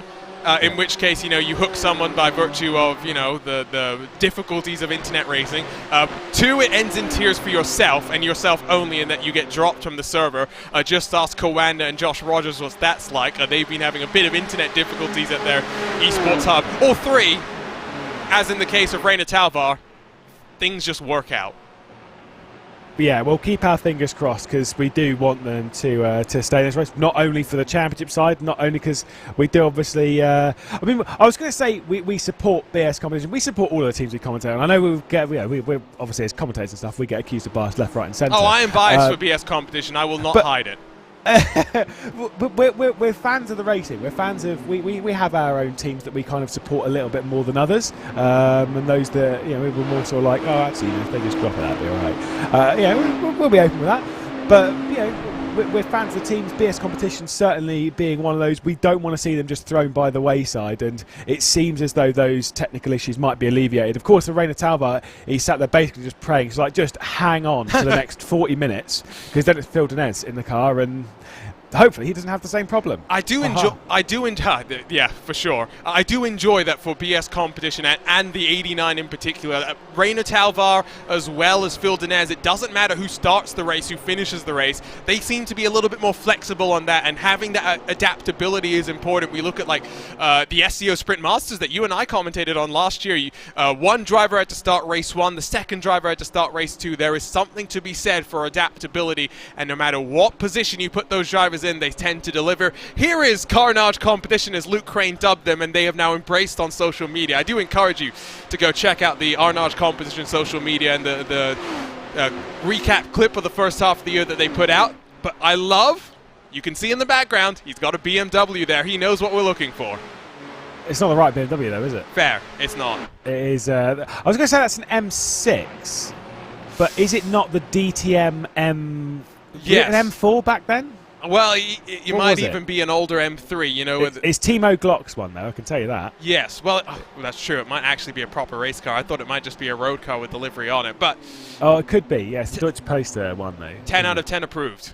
Yeah, no, absolutely. I did like that livery. It was the first ever season of DTM I watched, which was 2012, I think, and it was Timo Glock in the yellow Deutsche Poster. I liked it. And talking of bias, have you received your Arnage competition shirt yet? No. Okay, so I'm still the only one that's truly biased towards Arnage. I see. This is the thing. I'm not a million miles away from getting some form of Urano merch, but it all comes from old Becky, and I'm not sure that we'd be the same size, because I am not the smallest lad in the world, and so I think I'd need to lose a few pounds to fit into that. Well, speaking of Urano, Konstantin Scharf, who started just inside of the top 20, was involved in that lap 1 incident with the 888 R8G car. He gets past the Astro Racing number 14, a long way back, but has some work to do to catch Matthew Madigan in the Artifact Racing car. That's 2.5 seconds. No bias. No bias at all. And then 4 seconds up the road to the Coffin Dancers, a further 1.8, and then he's in the train, so don't count him out just yet. And I'm still going to just keep highlighting for the time being this man who's continuing to charge his way forward, and he looks like he's a man on a mission, I can tell you that. There's the look on board with Alejandro Sanchez, and he's up to 21st, only 9 seconds back from the leader. I would not count Sanchez out, not of the win, but getting some good points inside of the top 10. Look at the luxury, though. He's got a fan. He's got loads of fans. Just the one standing by, of course. Just blowing a little bit of air over in this direction, which obviously when you're racing you need to be a little bit more comfortable. You don't want it right next to you, but we're approaching summer, so it makes sense to cool yourself down a little bit. I want to just touch on one thing, by the way, race-wise at the moment. This is one thing that will delay Sanchez's charge if this does continue, is that Chris Lulham has hit the front of the field and is starting to charge. Does have to worry about Ali Bolat in the G-Force Motorsports Team Alpha car that is a bit of lap traffic directly ahead of this group. He'll have to jump out of the way just a little bit there. You can see him just at the head of shot. But Chris Lulham has hit the front of this and has started setting in some decent lap times to try and clear. That lap traffic is not getting out of the way, though. And this is where, if you're the lap traffic, you've got to feel a little bit for him, because it's not going to be 1, it's not going to be 2, it's going to be 24 cars that are chewing their way on past. And now to the outside. Like, the best thing to do would have been to be able to dive down to pit lane. He does not get that luxury as Redline Purple have to go on the defense. Valentin Mandanok trying to take advantage of the traffic chaos. 3 wide on the run into turn 1. Reina Talvar has a look as well. Lap traffic causes some chaos, and Reina Talvar goes scrambling for the hills. Yeah, this is always going to happen. It's going to be 3 wide in the rejoin as Talvar's back on. Urano's come through. Red line's drop backwards. Chris Lullum has a 1.6 second lead courtesy of that lap traffic. It caused chaos here at Watkins Glen. Oh my goodness. And now we're going to see plenty of side by side where they've all been in a train. They've all been calm. Now it's Chaos City as they're all going to try and take advantage of this. That is massive on the drama front. And I feel bad for the lap traffic because he was doing all that he really could. He wasn't staying on the racing line. He wasn't being overly slow trying to get them on pass. It was just that drivers are trying to take advantage, as that was a send down the inside by Luke Bennett on Luke Akita, who had to hurry up out of the way. But from one moment of traffic indecision, if you want to put it that way, Redline Purple and BS Competitions are your big losers. Talvar almost outside of the top 10, where he now is greeted by the charging Luke McEwen. Yeah, it's kind of one of those ones where I understand that everyone in this train will be thinking, well, for the most part, those that actually gained time out of it probably think, actually, that back marker was all right. But for the most part, they'll all be unpleased with the back marker. But what is he supposed to do? What is he supposed to do in that scenario? He can't just disappear. Was sat on the racing line, yes, but has every right to do so. The blue flag in this does not mean get out of the way. Yes, maybe you could have done what you were saying. It's what I would have done. I would have bailed for the pit lane. He couldn't, though. That was the problem. Because the car was directly behind, yes. Well, no, there was the car on the inside. What this has also enabled is Lullum to break the toe, 1.7, 1.8 clear of Patrick Koltzman. I didn't think he was going to... Oh, and yes, he does punch in the faster lap. I don't think he would have been able to break the toe without the traffic assistance, though. No, but he was starting to set faster lap times in the train. Like, he was starting to stretch out the train by setting mid to low 43s. Now we can see that he can really do a low 43. It's more about what Patrick Holtzman does to close back in. At this point, if you are Valentin Mandrack, if you're Ascari Rene, if you're Andre Melchers, etc., in this train behind Patrick Holtzman, you cannot attack. You cannot go for a move because Chris Lullum has a 2.1 second lead. If you go for a move, then that gap will balloon. There is nothing you can do about it. Meanwhile, if you try and leave Patrick Holtzman there, maybe he'll catch on his teammate. Maybe Redline will use this to build the gap bigger. Who knows? But if you go for a move, if you try it, you can almost guarantee that Chris Lullum will not be seen again this afternoon. And I think now, since we're not in such a fuel-saving mode anymore, it starts to open up the possibilities as to what are drivers doing on fuel, what are drivers doing on the tires as well. How well are they being able to balance out the wear of them? As you see that second part of the train, Sanchez has passed Carlos Diguez in a apex sandwich with Arnage Bread. I had to catch myself because I knew Lewis McLeod was gonna bring me up on that one. But you can see track temperatures increase, albeit slightly, but enough to maybe cause a little bit of consternation in the paddock. And remember what happened last time at the Nürburgring when I messaged BS Competition and I asked about their tires when they tried, was it the no tire strategy, and they said they thought they were good. They were not good. Yeah, I mean, I don't know what the strategy is going to be today. We're always, let's say, going up a degree. We're up 47 now. We're kind of umming and ahhing whether this is a 2 tyres or 4. I don't think 0 is really an option. I think it's probably 2. I think we're cool enough to have a 2 tyre strat around here. By the way, do you want to know what will make things worse for the likes of BS Competition, Team Redline Purple, and all that lost out courtesy of that back marker? The back marker was Ali Balat, Mehmet Ali Balat, out of the race, disconnected. Oh. Well, I guess that's just bad luck, that is. Yeah, that's not what you want to see. But, you know, Reina Talvar had another blink there. I'm now just watching that 89 car like a hawk, because anytime he disappears from my timing screen, I'm like, panic stations must be setting in for BS Competition. We talked about the fact as well that we're not sure if they're going to be able to get to the top of the hour without some significant fuel saving. Traditionally, the meta here in BMW SIM GT Cup is to try and go as long as you can to make sure the second driver doesn't have to do any fuel saving. I wonder if you flip-flop that around with Reina Talvar and say, okay, you're having your technical issues. Let's get Phil Dinez in a little bit early. Yes, he might have to fuel save, but we might just be able to get points on the board. Because remember, like we said at the start, it's not winning you're in anymore. There are championship points that will set the grid for BMW Sim Live. We don't know the exact makeup and numbers of the cars that we're going to see at the end of year showcase. But you know, if you're in the top 10, you're looking safe. Yeah, and that's it. You just need to hoover points up, left, right, and center. There's no point in trying to take unnecessary risks to then lose points. Certainly not when you're in BS competitions, because they're in a really good spot. If all they need to do is, finish inside, for example, the top 10, they've already got a good head start on that with the 2 victories, with the podium as well. They're in a good position. They just need to keep trying to hoover up those points. It's kind of what we're seeing. It's despite the issues, still in a good little spot. Is Talvar's not lost out too much, as the Team Redline Purple machine was having a good look. Also saw a little bit of a move from the Arnage competition number 18 that Rubelar's behind. Got past Cody Deeth. That was for 17th position, but Cody Deeth has to worry in the Logitech Giautas esports car about, you guessed it, it's Alejandro Sanchez. He's into the top 20 now, and he's not done. I tell you that. I do think a top 10 is very much on the cards for the 98, so we'll continue to track the progress as we are about to hit the halfway marker of this race. Deeth gets a little bit squirrely on the edge, down the hill through the chute. One of the newer members of Altus Esports, of course. So, I want to say so quote-unquote new that he didn't update his social media just yet. There's more lap traffic to deal with as well. This is a worrying sight when you're in this sort of a train, but let's see how it goes. Yeah, Boris Adam and the Z-Mates BMW. I was going to say BMW M4, but let's be honest, there's 47 of those on the circuit. That's a completely irrelevant point. Urano's got past Arnage. Arnage dropping back. I think Arnage maybe got caught out with that lap traffic, and there goes Luke McEwen, who has to file back into line through the final corner. Gap at the front is up to 2.7 seconds. Wave goodbye to Chris Lullum and Team Redline Blue.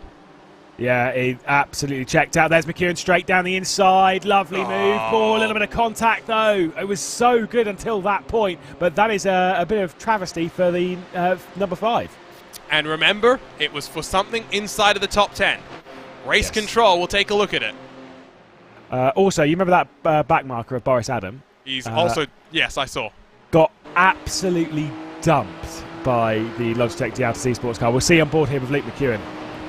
So, yeah, it's a late lunge, and he doesn't. He hits the apex somewhat with the assistance of the Arnage car. I think he was losing the rear end a little bit there. It kind of, watch how it skated a little bit. We'll see. I think it was too much. I think we'll probably need to grab a couple more looks at that one. And I tell you what, we should probably watch the whole sequence, because Arnage definitely didn't lose it by themselves. There was some assistance. Let's go back all the way to the very tail part of the chute, where first it was Team Redline Purple that had a look, and the lap traffic's already been cleared off, so you'd have to assume he just gets forced wide, gives the room, and then tries to cut back, and then that pushes him even further wide. So loses the spot first to Luke Bennett, then Luke Akita says thank you very much. Rainer Talvar will get down his inside as well. That's 3 cars past in the blink of an eye, and we're about to see what happens with the Redline Orange machine. Yeah, and like you say, 1, 2, 3. Once you're out of the rhythm, everyone kind of pounces on you, because I think, right, this guy's walking wounded. It's exactly what happened. Didn't have a great exit onto the start-finish straight. Luke McEwen then down the inside, gets on the brakes. You can kind of see it just snaps a little bit there. It's not the most heinous of crimes, but I do think that one is on McEwen's shoulders, just a touch, as we see someone into the pit lane. Was that Arnage? It's on Tunes. I think they've got too much damage. Yeah.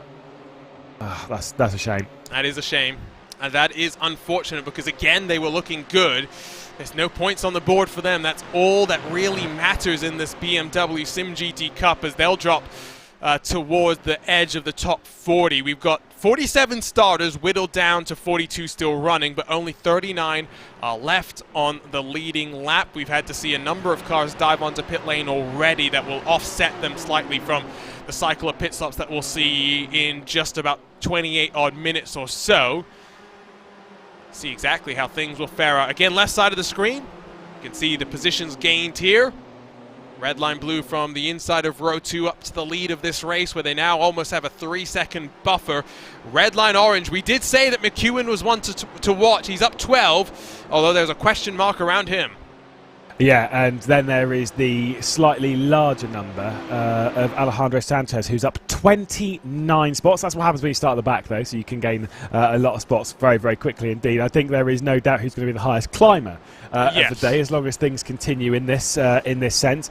But still has a lot of work to do. Not inside the top 16 yet to keep him on the tower. He's still getting rotated around at the bottom end of that, and right now is in 18th position, trying to apply the pressure to our Arnage competition, as we'll see. You're about to see an almighty shunt here. That is, yep. Oh, that's one of my crashes. Is it? Oh, you've done. Oh, and well, at least he manages to get back onto his wheels. But that is a BMW M4 that is going no further. Yeah, that is a pretty sizable crash. Yes, I have done that one myself. As you come off, you're kind of basically the car's pitching. You know, as you're turning off of the carousel, the track's coming away from you on the left-hand side. It's flattening out a little bit, which means you're kind of losing the front end. And as you're doing that, you're being pushed over. There's a bit of grass there on the exit as well. And as everything just kind of comes up, you're essentially beached just a touch on the curb. You've lifted the rear end off the road. As it's just lightly come back down, it is enough for the rear end to snap. And when it snaps, it snaps. It goes. There is nothing you can do about it. And I think there was something else that happened there, which was the grass on the outside. He was just trying to force it. You mentioned this issue that Boris Adam had with Altus Esports. Let's grab a look at this one. So into the penultimate corner. Is definitely not up to full racing speed, I'd say. Now, is there a bit of air? That's the question. I didn't necessarily think so. You'd have to see on board with the Altus car to see exactly what was going on. That's exactly what we're going to see here. So driving through. No, I don't think that's air. I think it's just as the car's unweighted, it only takes a light bit of contact to touch it. I think that is just on a Logitech G Altus. You're absolutely right. Was not up to speed, but that doesn't mean you can then make contact with the back marker. No. I'm picking up what you are putting down. You certainly are. It is suboptimal. I have a feeling my teammates are going to be somewhat frustrated that I showed them crashing in such spectacular fashion. I've already gone and tagged them in Discord. It was a good crash. If you're going to crash, at least make it spectacular.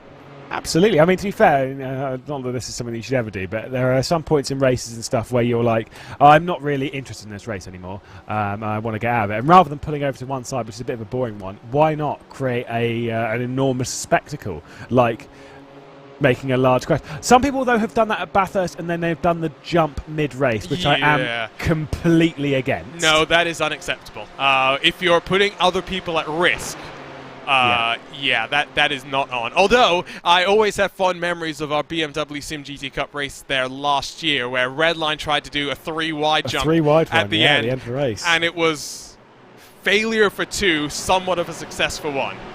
I missed that round. I can't remember why. Because you were off doing something else. Yeah, probably. Instead, it was me and Sommel Aurora. Yeah, that's true as well. Sommel Aurora jumped in as well. That was a fun one.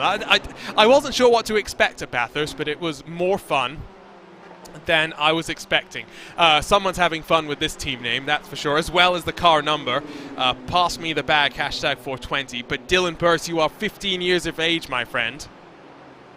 Yeah, doesn't he drive? He's Vendaval, isn't he? Yes. Well, which I'm glad he's not in a Vendaval livery, because if he's got Alejandro Sanchez directly behind, it's kind of like, oh goodness. Picking those two apart from a distance is not easy. They are both very similar in livery, but at the moment he's not going to be race out. No. Oh no! We'll keep our fingers crossed. But I think regardless, he's back again. But like what I was saying earlier, you have got to just bite the bullet and swap him out as soon as you can. So maybe even 5 minutes before the top of the hour, if there's any hope of making it to the end of this race and getting a top 10 finish, probably worth a lot. Yeah, see, this is the thing, though. If they pit too early, like this is what I was saying earlier, if they pit too early, right, where you can't make it to the end of the race, it's completely pointless. Basically, it's a waste of a race. You're only here for points, and if you have to pit early to make this a two-stop race, you might as well. For them, this is kind of like almost like an arrogant statement. It would be very much kind of egotistical thing to do if you were in the car. But still, it would be a very bad thing. If they can't get points, there's no reason for them being here. They're not like a couple of other teams that are just here for a bit of fun, to get out there and have an enjoyable race, whatever, and get onto a broadcast. They are only here to score points. That's the only reason why BS competition taking part in this. And so if they have to do a two-stop, there is no point in them doing so. So they've got to push themselves far enough, at least to, like you say, an hour and 5 left to go, an hour left to go. And they push themselves into a point where they can actually compete for the points. Because if they can't do that, why are they here? Not Yes. an easy scenario to be in. No, I was trying to figure out something intelligent to say, but I think you basically covered everything that was worth saying. So, thanks, man. For the first time, you said something intelligent. On board with Tuomas Tatila, the 23-year-old from Finland. Only started iRacing, 5 years ago now. He's really climbed up the rankings, climbed up the ladder. The plan has always been to be one of the best in the world. Hard to argue that he's not on track to do that, as he sits in 13th position. It's been a somewhat difficult day for Kova of the 3 cars that they've entered. Of course, Ascari Rene is flying the flag. Valtteri Alander's down in 15th after being inside of the top 10 at one stage. Tuomas Tatila only 3 positions gained from where he started. There is some separation though behind him. He's starting to pull away from Jamie Fluke. But in the consideration that they have 3 cars and all 3 of them are in the top 15 in a 47-car grid, they're all in the top third of this race. That is good, and they've got their new driver as well, their recent signing being the highest of them. I'm pretty sure that's a good confidence booster to the team, as we've got a bit of side-by-side. Is that Team Redline Red? Slap traffic, I'm pretty sure. Oh, yeah, it was. It was getting around. I thought it was one of the R8. No, yeah. It is an R8G, it just wasn't no, it's the not. one that I was thinking of. It's a confusingly liveried car. It's the Switch It Racing Obsidian car. Oh, goodness. Yeah, no, make our life easy. Why don't you? So, God, it's getting very confused. It's very easy to confuse me. Yes, that's true. But it does explain. I thought the gap for the lead was starting to come down, but in fact, there's more lap traffic to work through at this point in time. So that's what we're seeing right now. 20 minutes to go till the pit stop window. They are being patient. They're being mindful as well. And this first half of the season, or about to, an hour 20 minutes from now, we'll be halfway through 2022 and BMW SIM GT Cup competition, Lewis, and we've stayed very much in North America. Other than our trip over to the Nürburgring last time out, all of our races have been on this side of the pond. We are going globetrotting for the second half of the season, though. Yeah, starting with a little trip later on this month to the legendary Spa-Francorchamps, Hockenheim. As much as Hockenheim's a bit of a treacherous topic for some. I mean, I still prefer the older layout, but fair enough. Some actually like the new one. I'm not really a massive fan. One thing that we can't deny, though, is that race that we had last season in the 5th round of Season 2, it was like the playoff round with just 16. It was incredible. It was such a good race. Then we go to Barber, back over to the United States before we head to my neck of the woods at Silverstone, and then Suzuka. Those are 5 really, really good tracks.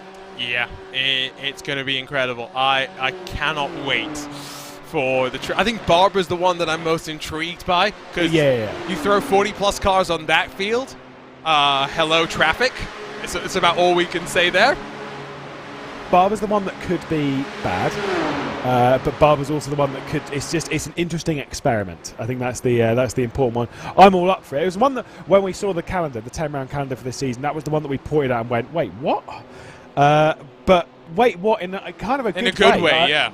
I like the idea of going to somewhere like that. Oh my goodness me. Raya Talvar's connection issues seem to be put to one side once again, and now he's instantly on the attack of Luca Kita.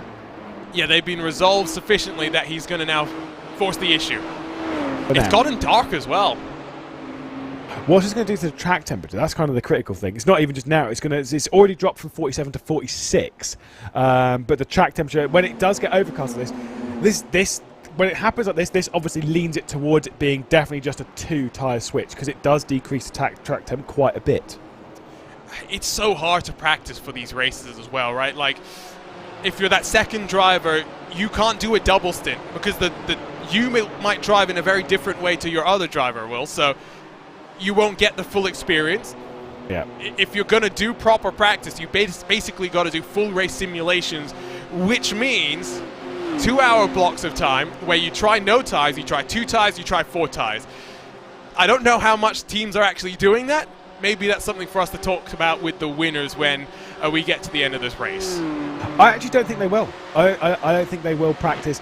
They'll practice hard, but they're more practicing to get up to speed rather than the racing. Because the interesting thing with this is that there is such a thing as over practicing, and that would be a case here where it would be very easy to over practice in a race like this, where and That's even just like overthinking the strategy. The strategy is something you kind of need to react with in the race, maybe take a bit of a gamble. You will probably come into it assuming it's going to be like a two-tyre change or a four-tyre change, like already in the start of the race, and then it's just as like the cloud coverage comes in, you might change your opinion either way. But you've already got that kind of set just based on how you felt in the previous few rounds. After a couple of rounds, you're already in the rhythm as to what to expect from the car, and so I don't think it's something which you'd typically require to practice for hour on hour on hour. With all of that said, guess what's next week?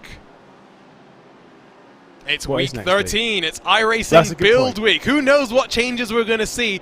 And of course, as we've settled into the rhythm, let's talk about some of the few things that we know are hashtag somewhat confirmed by iRacing. It sounds like Fuji's going to hopefully join the party. I think that's going to be a fun one. We've got some dirt tracks as well to join the fun. I'm not sure what else has been already announced, to be honest. I can't recall anything either. This is where we're not very good at our job because we've not researched it before coming on air. No. It's because we don't want to get in trouble and say something that we don't know, but we know, if you know what I mean, if you're picking up what I'm putting down. Yeah, I am. But the thing as well, the reason I really brought that up is the release notes aren't out. We don't know what's going to happen with these GT3 cars moving forward. Of course, they got a huge update at the start of this year. Much more downforce, much more ability to carry speed through the corners, change the way that you use the tires and how you think about tire strategy. Now, even if that changes slightly, you might have to do all that data processing again. Yeah, which is kind of why coming into this round, I mean, teams would be obviously well aware of it. It's not as if week 13 happens out of nowhere. They know when it's happening. It's very easy to predict when it is. But yeah, you're kind of going into it, and the teams probably would have taken that into account. Where again, on the over-practicing side, there's no real need to over-practice for this because kind of like any data that you pick up from this race is kind of pointless, or could potentially rather be kind of pointless in a couple of weeks' time going into the next round at Spa. Well, and to carry the point forward as well, what's on the other side of week 13, the next of our iRacing special events, the second of the VCO Grand Slams, the 6 hours of Watkins Glen, a race that Redline won in all three classes last year, the P2s, the GTEs, and the GT3s. GTDs as they're called in the IMSA WeatherTech Sports Car Championship. We're down to just two. Redline will be trying to do the same. I'll be curious to see how the pace that we're seeing today carries forward, how many of these teams are going to be carrying forward as BS competition again. It's heart and mouth moment, I tell you. 15 minutes till the pit stop window opens. Are we going to team up in the 6 hour? No, because hopefully I'm commentating on it. Well, yeah, good, because I don't want my car being binned. No fast repairs, unfortunately. Although, to be fair, you might just miss pit lane. That's true. I might run out of fuel, which I did do in that race as well. So, yeah, that's a classic one from me. Ray and Talvar's connection issues continuing. They only need to hang on for really around 10 to 15 minutes, as long as they can get towards the hour mark, you know, a lap shy of it. You can be able to fuel save. And to cut you off, but to counterpoint my own argument from before, they've already got a decent chunk of points on the board. Yeah. I would gamble here. I'd leave Ray Natalva in there as long as possible. If he drops, he drops. But if he's there, it puts Phil Dinez in a much better place. And we saw Dinez getting the elbows out at Sebring. Also, as much as it's dropping, as much as it is uncomfortable, it's not dropped yet. And I know that's obviously kind of one of those things where you're if this was an endurance race and he was in for a triple stint right now, we would be ending that triple stint quite early, right? If it was like a full-on endurance race, right? It would be at the end of the stint, he'd be out of the car, no doubt. But in a race like this, like I said, what's the harm in taking the gamble? Yes, they might retire. They might retire for a whole heap of other reasons, though. And they've kept going until this point. I'm kind of with you. Just keep out there. Try and give Phil Dinez a car in a decent spot that's in a decent fuel window to actually attack, rather than to be on the back foot in the second half of the race as well, because they're already a bit further down the order than they wanted to be, courtesy of that back marker. So getting word from at least one of the teams, Kova has messaged me to say they do full race simulations for this BMW SIM GT Cup. Do they really? Get alive. No, I'm joking. Obviously. Whoa, Lewis McLeod is not getting a Christmas card from Kova. No. Well, as long as I want a shirt, to be perfectly honest. I just want teams to send me all that. But no, of course, It's the dedication that teams and such have. I mean, 2 hours is an awfully long period of time. Of course, you only think, when you actually think about it, it's an hour apiece from each of your drivers, but still, it's an incredibly long commitment. Well, and you're not doing just one race simulation, you're doing at least 3, I'd gamble. Yeah, which is just like, oof. I mean, bearing in mind, my practice for most of the races is doing 3 or 4 lap stints, binning it, getting bored, and then coming back on, doing another 3 or 4 laps, and then doing an entire Bathurst 12-hour with 0 instant points. Yeah. Showing off there. Yeah, I showed off earlier. Go for it. Yeah, exactly. Obviously, sometimes you just got to rely on your own racecraft, your own ability in the race, and some practice at this level. You can't afford to do like 3 or 4 laps. Just be like, that'll be fine. And that's why when I look at someone like Jamie Fluke and the entire Apex Racing team, I'm always amazed as to the strength of schedule that they keep up. Of course, they're just coming off the close of the World Championship campaign. They'll focus on this maybe for a bit of the summer until who knows what other competitions they'll be running. Of course, we'll see them in the VCO Esports Racing League, which will pick up in, 4 days time. Can't wait for that one. But the point that I'm making is a lot of these bigger teams, yes, they may have strength in numbers, but they have strength in schedule in that they keep busy. And there's only so many hours in the day, even if you are, as we call them now, esports professionals, full-time sim racers. Yeah, you can't afford to do this. When you're at that level, when you're racing in the competition that these guys are racing in, you can't afford to do it part-time. It's no longer a hobby at that point. You need to dedicate yourself to it fully, because there aren't enough hours in the day to go out there for most people to go out there to do a regular 9-to-5 job, to then come back, to then practice, to then get ready for that. It's not possible when you're racing pretty much every other day at this kind of level. It's just not possible. I mean, respect to any driver that's doing that and is keeping up 40 hours a week in a job, because that is a life that I could not sustain for a long period of time. I've done not to anything in this level, but I've done the whole thing of doing 2 to 3 races a week, or a race every other day, 3-4 races a week, every single week, month in, month out, and it is rough. Well, and if you want to learn more about that sort of stuff, I'll encourage you to stick around on RaceSpotTV. Basically, just after we finish up this coverage of the BMW SIM GT Cup, Talking Tense is back, this time with Coanda Esports' Zach Campbell. We'll talk a little bit about his way that he balances real world and virtual as he tries to complete an undergraduate degree and then start a career in motorsports as well. But Coanda, we've just come off Jeremy Bootsloop's final World Championship race as he goes back to a full-time career. It's a grind as the esports world, and sim racing is still relatively young compared to other esports, the Call of Duties, or things that BMW focuses on, your League of Legends and your Valorants, where those have been going for 15, 20 years at a professional capacity. And so there you've had the life cycle drivers that have been full-time and then left. But this is that battle for 7th where Luke Akita will get in front of Luke Bennett. Not much defense put up by Bennett there, losing track of the draft in front of them. That was nice and tidy, working together. Yeah, and when if you're going to go to a battle like this, there's no point in wasting time, right? Again, if the move's done, just do it and get on with it. Don't think too much about it, overthinking it in that sense. So smart stuff from them at the moment, which I think is rightfully so, because otherwise you'll lose touch of this train. I don't know if Luke McHugh has not been able to quite catch up to the rear end of Rainer Talbot. It was kind of there and then has dropped back. This train is going quite quickly. Chris Lullen, by the way, has been setting fastest laps, and Rainer Talbot also bouncing in. They're obviously getting faster and faster as the stints are going on, because they're on less fuel. Tyres are actually quite good at this point, but you're still running in the higher 32s.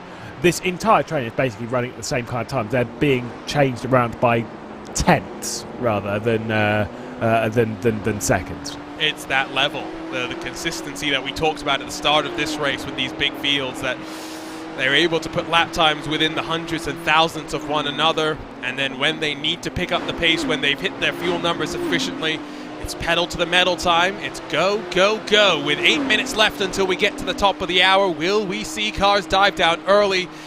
You speculate, as per norm in these BMW SIM GT Cup races, that you'll extend as long as possible. Do let us know where you're watching from around the world on BMW Esports and on RaceSpotTV. Of course, tell us who you're cheering for as well. I see some Apex Racing fans as well as some Williams Esports fans in the chat.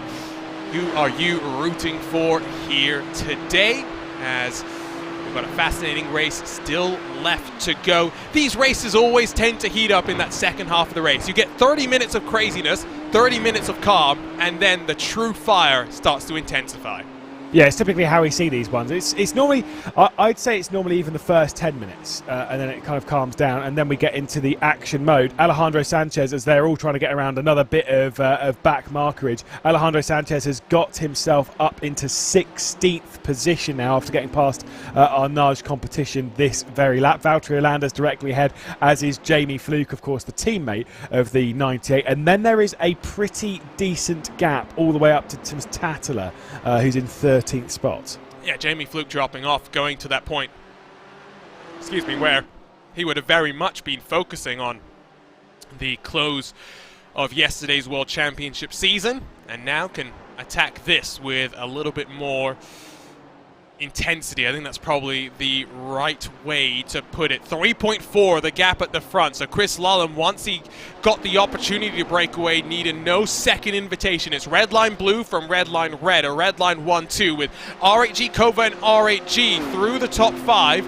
Williams, Urano, red line, BS competition, and red line the top 10. Good day for red line, who have always brought numbers, have not always left with points in numbers. 4 cars inside of the top 10.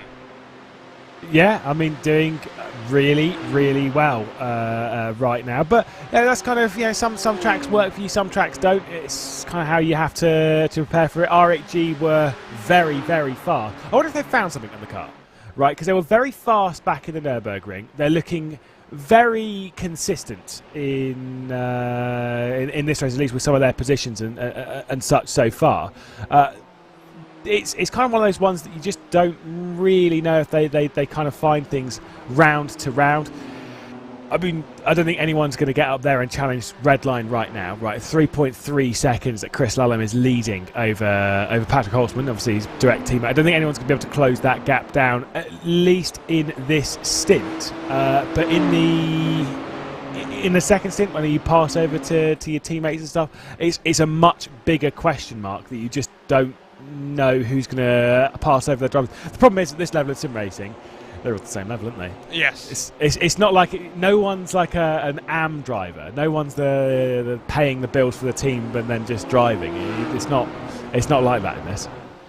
Word from R8G is they did a 24-hour race here a couple of weeks ago. So I'm just trying to figure out how long that was. They must have. When you do these races at the same tracks, you always get that opportunity to continue developing, you know what I mean? So oh yeah, I think that's probably something to watch. And I'd start to get a little bit worried for the competition through the 6 hours of the Glen. If they've got that much data, if the car doesn't change significantly during week 13, they will definitely be one to watch. Ollie Steinbraten in the Urano 92 becomes the first to box with 64 minutes left in the race. That seems a tad early. Yeah, it's not. That is not going to work. With it being 5 minutes shy of the hour. Again, we've said the game is to go a bit longer. Here goes Rainer Talvar. That was Luke Bennett saving fuel. That was 100% a big fuel-saving move from Luke Bennett. That was not just the overspeed off of T1. So maybe Bennett's kind of running the numbers and thinking, actually, when we're coming up slightly shy of the hour, or they're doing something, they're feeling pretty confident to let the BS competition car go right now. That's an interesting strategy. I'm interested as well, curious. Whoa, as Bennett runs wide down through the chute. That was a close moment. I'm sure he'll let McEwen through as well. I don't think he'll fight too hard. But remember, as a couple more cars back outside of the top 30 will come down to box. Bennett was running up in third for the opening 20 minutes of this race. He should have been saving almighty numbers of fuel. I'm not sure why he's having to go so aggressive now, as there goes McEwen in the red line orange car, firing it down the inside. Also don't know why he fought his teammate quite as hard there. Luca Kita and Luis Naja switch positions, which is always confusing to me because I'm always like, now just like Williams Esports now, and I'm kind of like, surely he should be in the red car. The red car is Lewis Naja, but either way, the switching, of course, moved over to Williams Esports recently. Luca Kita essentially being the replacement. And Redline Orange Box along with Alex Arana's Williams Esports. Now remember, those are two machines that were really pushing the tempo and working their way up through the field, but with 62 minutes to go, excuse me, when they come out of pit lane, they are going to have to keep this fuel saving up. And he misses his box. Missed his box as well. Tragic. Absolutely tragic. I've seen that one recently too many times. And in fact, Alejandro Sanchez knows in this championship how that one goes. So solid F there. I think 62 minutes is too early. If they've been burning fuel that aggressively, then they're going to have to. The second driver's got to save so much more fuel. This is the first lap where I think that you can pit and still be able to really make something stick of the day. Luke Bennett's dropped back yet another spot, by the way, because the Monaco Esports team has got by as well. Is there damage on that car that we don't know, or is it just the fuel number? I mean, there's a bit on the front, but that shouldn't be enough to cause this drop off in pace from a 42.9, his fastest lap of the race, to a 45.5 last time by. What has happened? There is a bit of damage on the front. As we got the close up there, you could really kind of see that there was a sizable amount of damage. You can see it's bent in. But then surely you would have pitted. Maybe it's the fuel numbers. I don't know. I'm a little baffled as to what has happened to the red line purple car, because there's nothing really that makes sense for this. I assume they're just trying to go an extra lap. Maybe we'll see them come in this time by. Why react so late? But yeah, why not just come in that previous lap with your teammate? Surely that was better. Swap overs in drivers. So Luke McEwen over to Josh Thompson, Alex Arana to Augustin Canapino. Luca Kita will come down to the pit lane this time by. Red line purple, why are you not coming down? So this tells me that it's something else. It's not just fuel, because so the thing is, and this is what I've seen this from some teams. To cut you off, I'm sorry, but if it is damage, you've got a fast repair in this race. Come down and take it. Use it. Absolutely use it. I don't understand. If you're saving fuel, why would you be saving fuel 5 laps away from the end of the from the pit? Well, why would you save fuel for the entirety of the stint? You wouldn't just react at this point. So there's got to be something else going on there that we aren't aware of right now. Maybe the second drivers had to run away for 5 minutes for whatever reason, like something in the house or whatever, and then you're actually like, actually now I've got to go 2 laps longer right at the end than I was expecting, so it's going to have to be an aggressive use of. I don't know. I don't know what's going on there. All we know is it is very, very weird as to what's happening with that red line purple car, and suddenly things going a bit sideways. Yeah, I am confused, to put it mildly. I think that is what I can say about that. So we're at the top of the hour. We are at the halfway point of the race. From here, you'd expect to be able to come down to pit lane and make it easily on the fuel. It's Chris Lullum that's tucked up behind his teammate Josh Thompson, who's, well, I want to say in danger of going 1 lap down. It's not that much of a danger. I wonder if Lullum's in this time by. He's been in control of this race ever since he took the lead, ever since the traffic gave him the opportunity to run his way on through. And Lullum, well, aggressive on pit entry, but he's down to pit lane. Yeah, Valentin Mandanak and Andre Melchers continue in the R8G duo. Luis Naja as well for Williams Esports. Rainer Talvar also in, which makes sense. Obviously, he'll now hand over to Phil Denez, which will be a bit of a sigh of relief from that squad, that obviously they can finally get that driver switch done. Alejandro Sanchez, by the way, I was kind of wondering how much fuel he burnt over the stint, climbing his way up the order. Clearly not more than most, because he came in on the same lap as everyone else, came in on this lap. Interesting. Which I was expecting to have burnt way more. Right, no, exactly. I like it, is all I can really say. So where does Luke Bennett then roll in comparison to the rest? Excuse me, Luke Bennett's in this time by. I really wanted to see, as it will be Diogo Pinto, a new iRacing World Champion, who jumps in there. Yep. I wanted to see where Josh Thompson has ended up compared to the likes of Luca Kita's car. He's 4.2 seconds back. So I don't think the undercut has worked a treat for him. Matti Siepler, he's 7 seconds back from the 777. I don't think the undercut's not really going to work around here, purely based on the fact that you've got to save more fuel now. And also, you know, those that have been able to overcut, even if it's not the fuel save, they've had to put less fuel into the car, because if you do have that fuel saved, then you've got to put in less to a degree. Well, what are we seeing?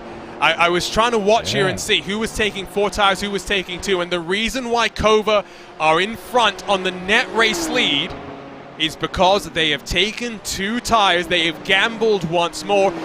The rest of the field, almost in their entirety, is on 4 tires.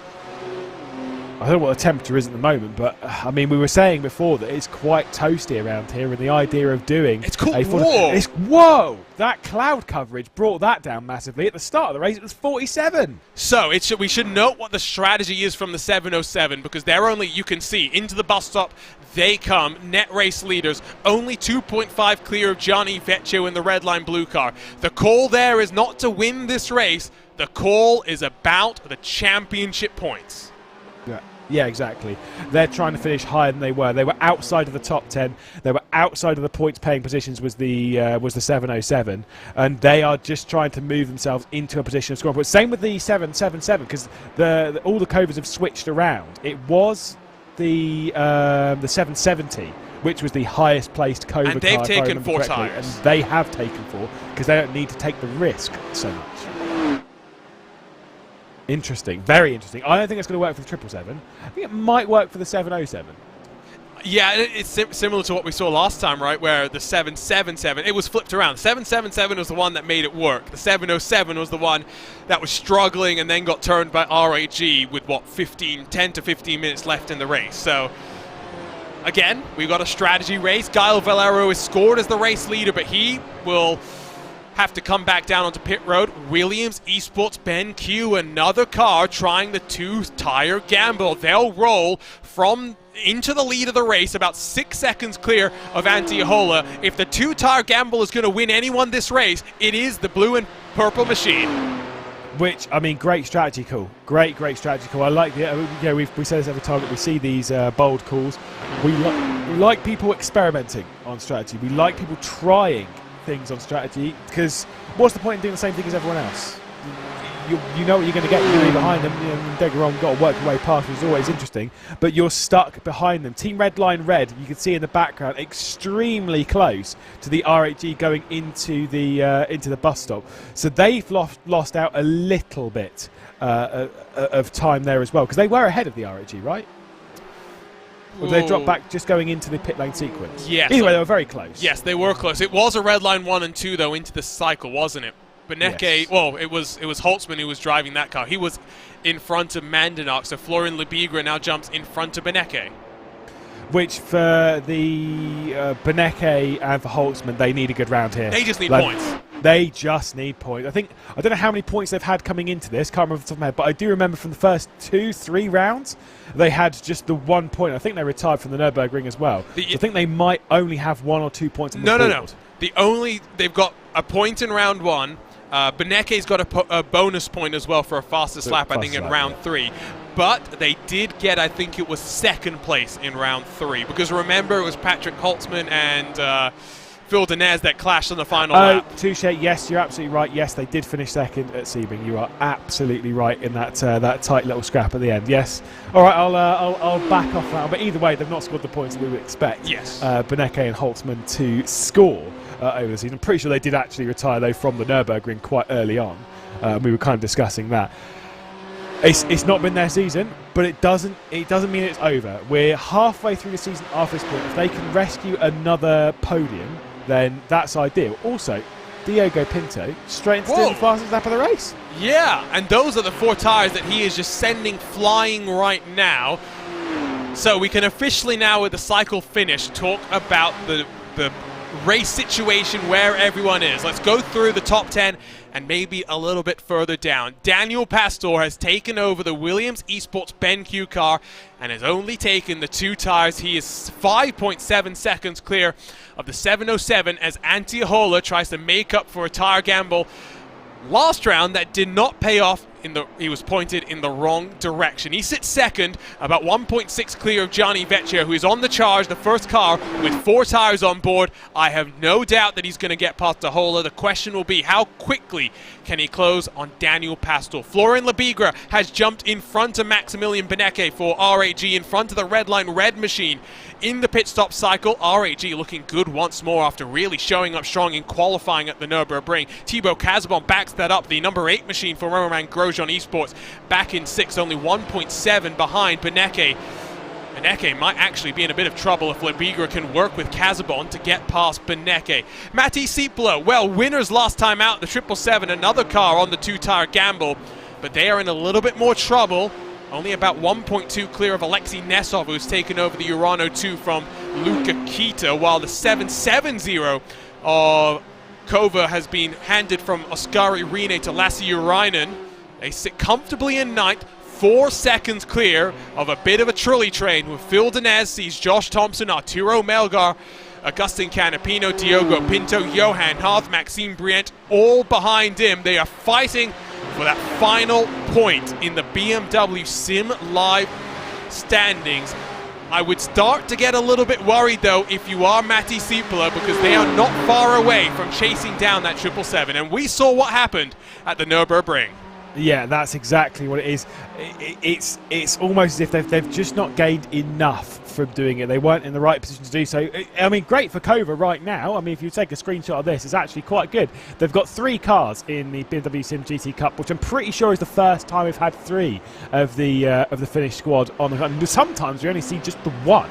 We've had quite a few attempts this season of having the 2 of them in the 707 and the 777, but now we get to see what they do number-wise when they have a 3rd car, and they move the 7-1 to the left and have the 770.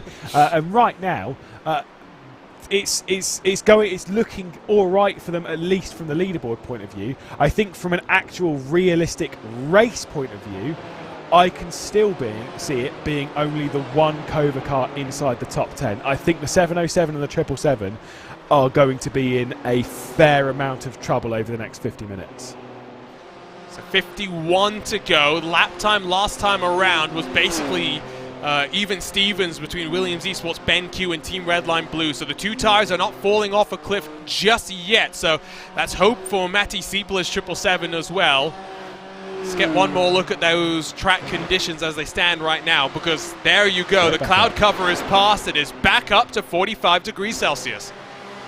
Yeah, I mean, to be fair, that's quite hard as a driver, because the thing is that is changing the grip quite significantly. That is one of the largest swings in one of the shortest periods of time to move from it being 47 earlier on, then it dropped down to 46, then it rocketed down to 48, it's back up to 45, and that, if you're a good driver, right, which obviously all of these are, but some can react to conditions better than others. Now, take for example, like coming through here and then up towards the toe.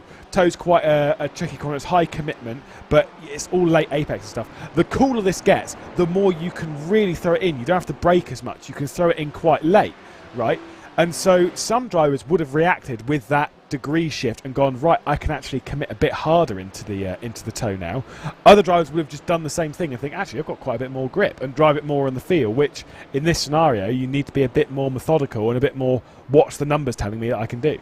You know, I like my Indy cars, and the thing that becomes more difficult in these cars compared to any to things with more adjustments within the car itself is that the only thing you can play with is your brake bias, which you might shift around a little bit, but it's not like an Indy car or even a V8 supercar, right, where you get front and rear anti-roll bar changes to be able to dial in the car a little bit more as the weather changes. So you do have to start tailoring your driving a little bit as well, maybe backing up the corner a bit more, because GT3 cars are aero cars, especially as we've worked through the cycle, right? You go back to the first GT3 cars, they were a lot more raw. Now with the level of manufacturer involvement, they are so sensitive to aerodynamic changes that is very much a concern, but they are still big machines. And so rolling the car through the corner, not heating up the tires, is going to be especially important. Whoa. As Lebigra gets past Vecchio. Now that means the red line domination has come to a close. Lebigra and RAG on the charge.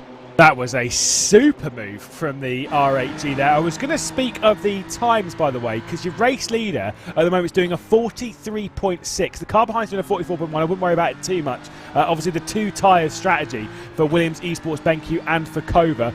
More speaking because the leader's got an 8-second lead over this group. But really, the Team Redline Blue car that Gianni Vecchio is driving was doing 43.9s. So was actually, in turn, going slower than your race leader was losing out despite being on the 4 tyres. And that's kind of like the interesting thing. That's why Lebigra was desperate to get on with this, because he was doing low 43s and did not want to be held up by whatever the Team Redline Blue car is trying here on the strategy to keep their tyres in late on in the race. Obviously, in a sense, for Vecchio being sat there in what is now 4th position, it's not the worst thing in the world. Picks a bit of slipstream, saves a bit of fuel, looks after the tyres a bit more, but still, that was a big send. And did Vecchio just scrape the left rear on the wall? I think he did. He is really wrangling that car, not having maybe the same level of pace that we saw from Chris Lullen, which is no slight there. Lullen was clearly on another planet today, the only car to be able to break the toe and then build that buffer. But RAG already now have a 7/10 of a second advantage, only 1.4 back from Kova. By the way, just to let you know, Lewis, Kova have called you out on something. Apparently you said the 770 is going to be in trouble when I think you meant the 777. I meant the 777 and the 707. They are absolutely right. The 770 is the one, it's a lot of 7s and a lot of 0s. The 770, the one that is in 9th spot, is the one that's taken 4 tyres that we expect to be pretty comfortable late on in the race, but the other 2 are the ones that are going to be in a little bit of heat later on.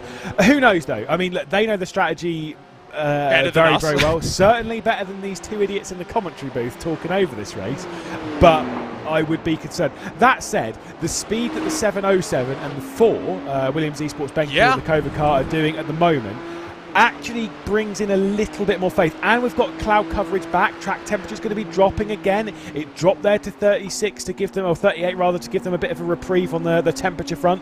It's not as hot as we were expecting coming into the day as well. Maybe the 2 tyres stop is the strat. And I'll give a shout out to Kova, because at least they haven't confused us by putting the what the intended number of the car was onto the car. Because remember, we had the BS competition 1996 last time, where they were meant to be the 90, but because Urano had the 90, they ended up as the 96. So give them a round of applause. Which I think, by the way, at least scrolling down the list, with the exception of teams like the Apex Racing Academy 199.30, I think most teams that have put a number in their name have the number that they actually wanted. BS competition 89, they're in the 89. Well, Apex and sorry, Racing Team 99, 98. It's all good. I'm going to call out Juan Bustamante, and I think it was Gael Valero who's sharing that car with. There is no one else with the number 199. They have just made a mistake. It's their mistake. I just heard a car having an issue through the bus stop. I think it's a lapped car, but Redline Red, get on past. Gianni Vecchio is not enjoying his run right now, and Daniel Pastor has lost a full second or so. Sorry, I just saw... with that car that was spun, yeah. Yeah, Lebigra right now just absolutely missed this car. Don't panic. That was incredibly close. I was not comfortable myself watching that. The Astro Racing official car. See, now I heard it. I heard it spin. Yeah. I was like, I don't see anyone in the lead slow. It can't be anything important. Oh, how wrong I was. Let's grab a look with Daniel Pastor first, and we'll see on board with each of the leaders what they saw. So already that car's in the grass. It's clearly maybe not handling the way that they would have wanted. Looks nice and tidy for now. Does Daniel Pastor lose some time? A second indicator on the timing screens, and that is why. In the middle of the road, nowhere he could go. You'll see Antiohola. I think Ahola gets through relatively unharmed. He does have to get on the brake. That was close, though, for Lebigra. So close. I mean, it's not like an issue with the backmarker. The backmarker's just lost it. Mistakes happen, fair enough, and was doing the right thing critically, was holding the brake. Right, wasn't being unpredictable in that. But when you're a leader and you see that, that is scary as, because it's such a high commitment. It's not like on the run down to turn 1, you're kind of like, oh, they're a bit awkward. It's so high commitment. You go through the bus stop, and the line that you take through the bus stop dictates your line into the carousel as well. It's not one big corner, but it's one big section where the flow from the very start of it carries you all the way through. And so when there is someone like that in the middle of the road, you are going to lose time. Even if it wasn't that majorly in the way, you are still going to lose a time, half a second, exactly what we saw. And there's more lap traffic to deal with as well. So this is panic stations somewhat for some of these cars. Kova really under fire now. RAG all over the tail end of them. Yeah, it's the SAS Racing orange car that's just getting out of the way a little bit, but actually doing quite a good job of jumping out of the way, letting the 2 red lines through as well. It's not easy being a back marker when you've got such high pressure. These guys, when they come round fast, very, very fast indeed, and it can be a little bit unnerving when you're behind the wheel of a car. But that was a pretty big send from some of them. But like I say, the back markers are doing quite a good job for the most part, getting out of the way. It's just not easy work. You remember what happened to a certain BS competition car at Imola last year? No, I don't actually. Oh, do you not? Mate, I barely remember to breathe in and out. Fair. I definitely would. If I saw the clip, I'd be like, yes, I remember this. I think it was Phil Denez. It was Josh Thompson when he was back with Williams, fighting with Kova and Phil Denez. And, I got to make sure I don't butcher which corner it was, as that lap traffic at the back is going to get past Thibaut, is going to let Thibaut Casbon go, as they work their way through. I think it was Variante Alta, the penultimate chicane. Okay.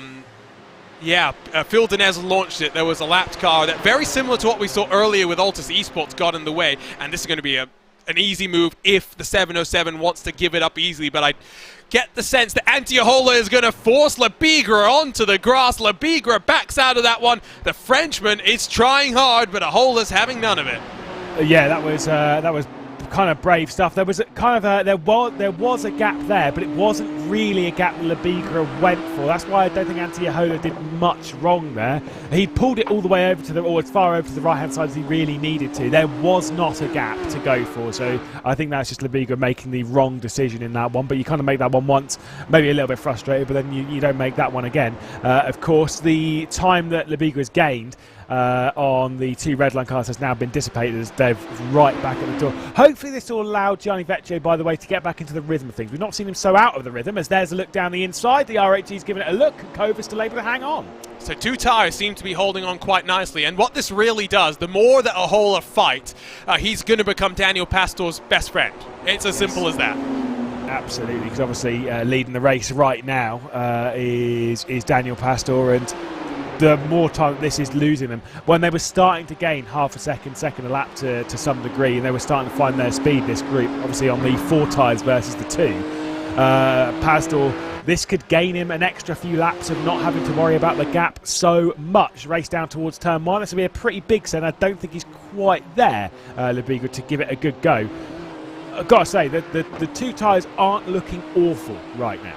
I do think it's looking better than it was at the Nürburgring. That is not on board with Antiohola. Instead, it's on board with Florian Labigre. Look at the toe that he gets. So relatively similar wing settings, I would assume, but it just seems like that draft is playing such a big factor. Now, you can make it work around the outside if you're brave. Labigre knows what's on the line. He backs out of this one for now. It's really a party, and guess who's closing as well? Last time by Thibaut Casbon, gained a couple of tenths of a second. Super smart from them there to kind of back out of that move. It's one you can do. You're absolutely right. If this was the last lap of the race, go for it. At this point, it's not worth it. You know that 707 is not going to back out and has every right to race you into the corner and has less grip. The likelihood of them taking too much curb in the form of Antiohola and then bouncing over into the side of you is extremely high. It is not worth the risk of giving it a go. And I don't think this is panic stations for any of the trio behind Antiohola right now. There's 40 minutes left in this race. There's 7 seconds to the race lead, and they've got the tyres to catch. And also the 2 tyres will drop off more as the race goes on. It's not going to be comfortable right now, but yeah, they're going to be stressing a little bit. But I don't think it's panic stations. I don't think it needs to be. And to some degree, I agree. Remember the 2-tyre call really fell off a cliff with about 20 minutes to go last time out, but that was a different sort of a track, and there are plenty of high-speed corners here that do put load onto the tire, but there's also slow-speed stuff where you need the traction. So we'll see what how the lap times progress. Again, last time around, there was a 10th gained by Daniel Pastor. So again, if Antiohola just gets a good enough run out of the 90, he seems to be able to frustrate Labigre. The Frenchman, though, again, with a head of steam, will pop to the outside. Again, he's alongside, this time side by side into the braking zone, and again we'll have to back out of that one. This is smart driving from a young driver. It's good to see some composure, but there's contact with Beneke. They both hold on to it. Yes, Beneke making contact with the rear end. Lebigra is going to lose out. That is definitely going to get reviewed by race control. That is such a shame for the RHG. I get why Beneke made contact there. It certainly wasn't intentional. Just tripping up over as Lebigra was trying to back out. We'll see straight on board with Beneke. High commitment through here, and it's just about here. Well, and you also saw just how squirrely that Lebigra. The second bit is more egregious, if you ask me. But watch here, watch from on board with Beneke, and you'll see that Lebigra really sends it over the curve. The rear never really gets planted until here, and once he gets planted, he gets that first bit of contact. Beneke still goes for a gap that's non-existent. Race control will take a look at that one, and remember, we've seen plenty of 5-second time penalties. I would not be shocked if that is another. That seems, obviously, you know, race control, again, look at it from every angle. I always say this all the time, that whatever decision race control comes to, you've got to respect it, because they're doing the hard work. They can see what's going on, and it's their decision at the end of the day. For me, that is a slam dunk for Max Beneke, which is just a bit mad, you know, to kind of leave yourself in that kind of scenario.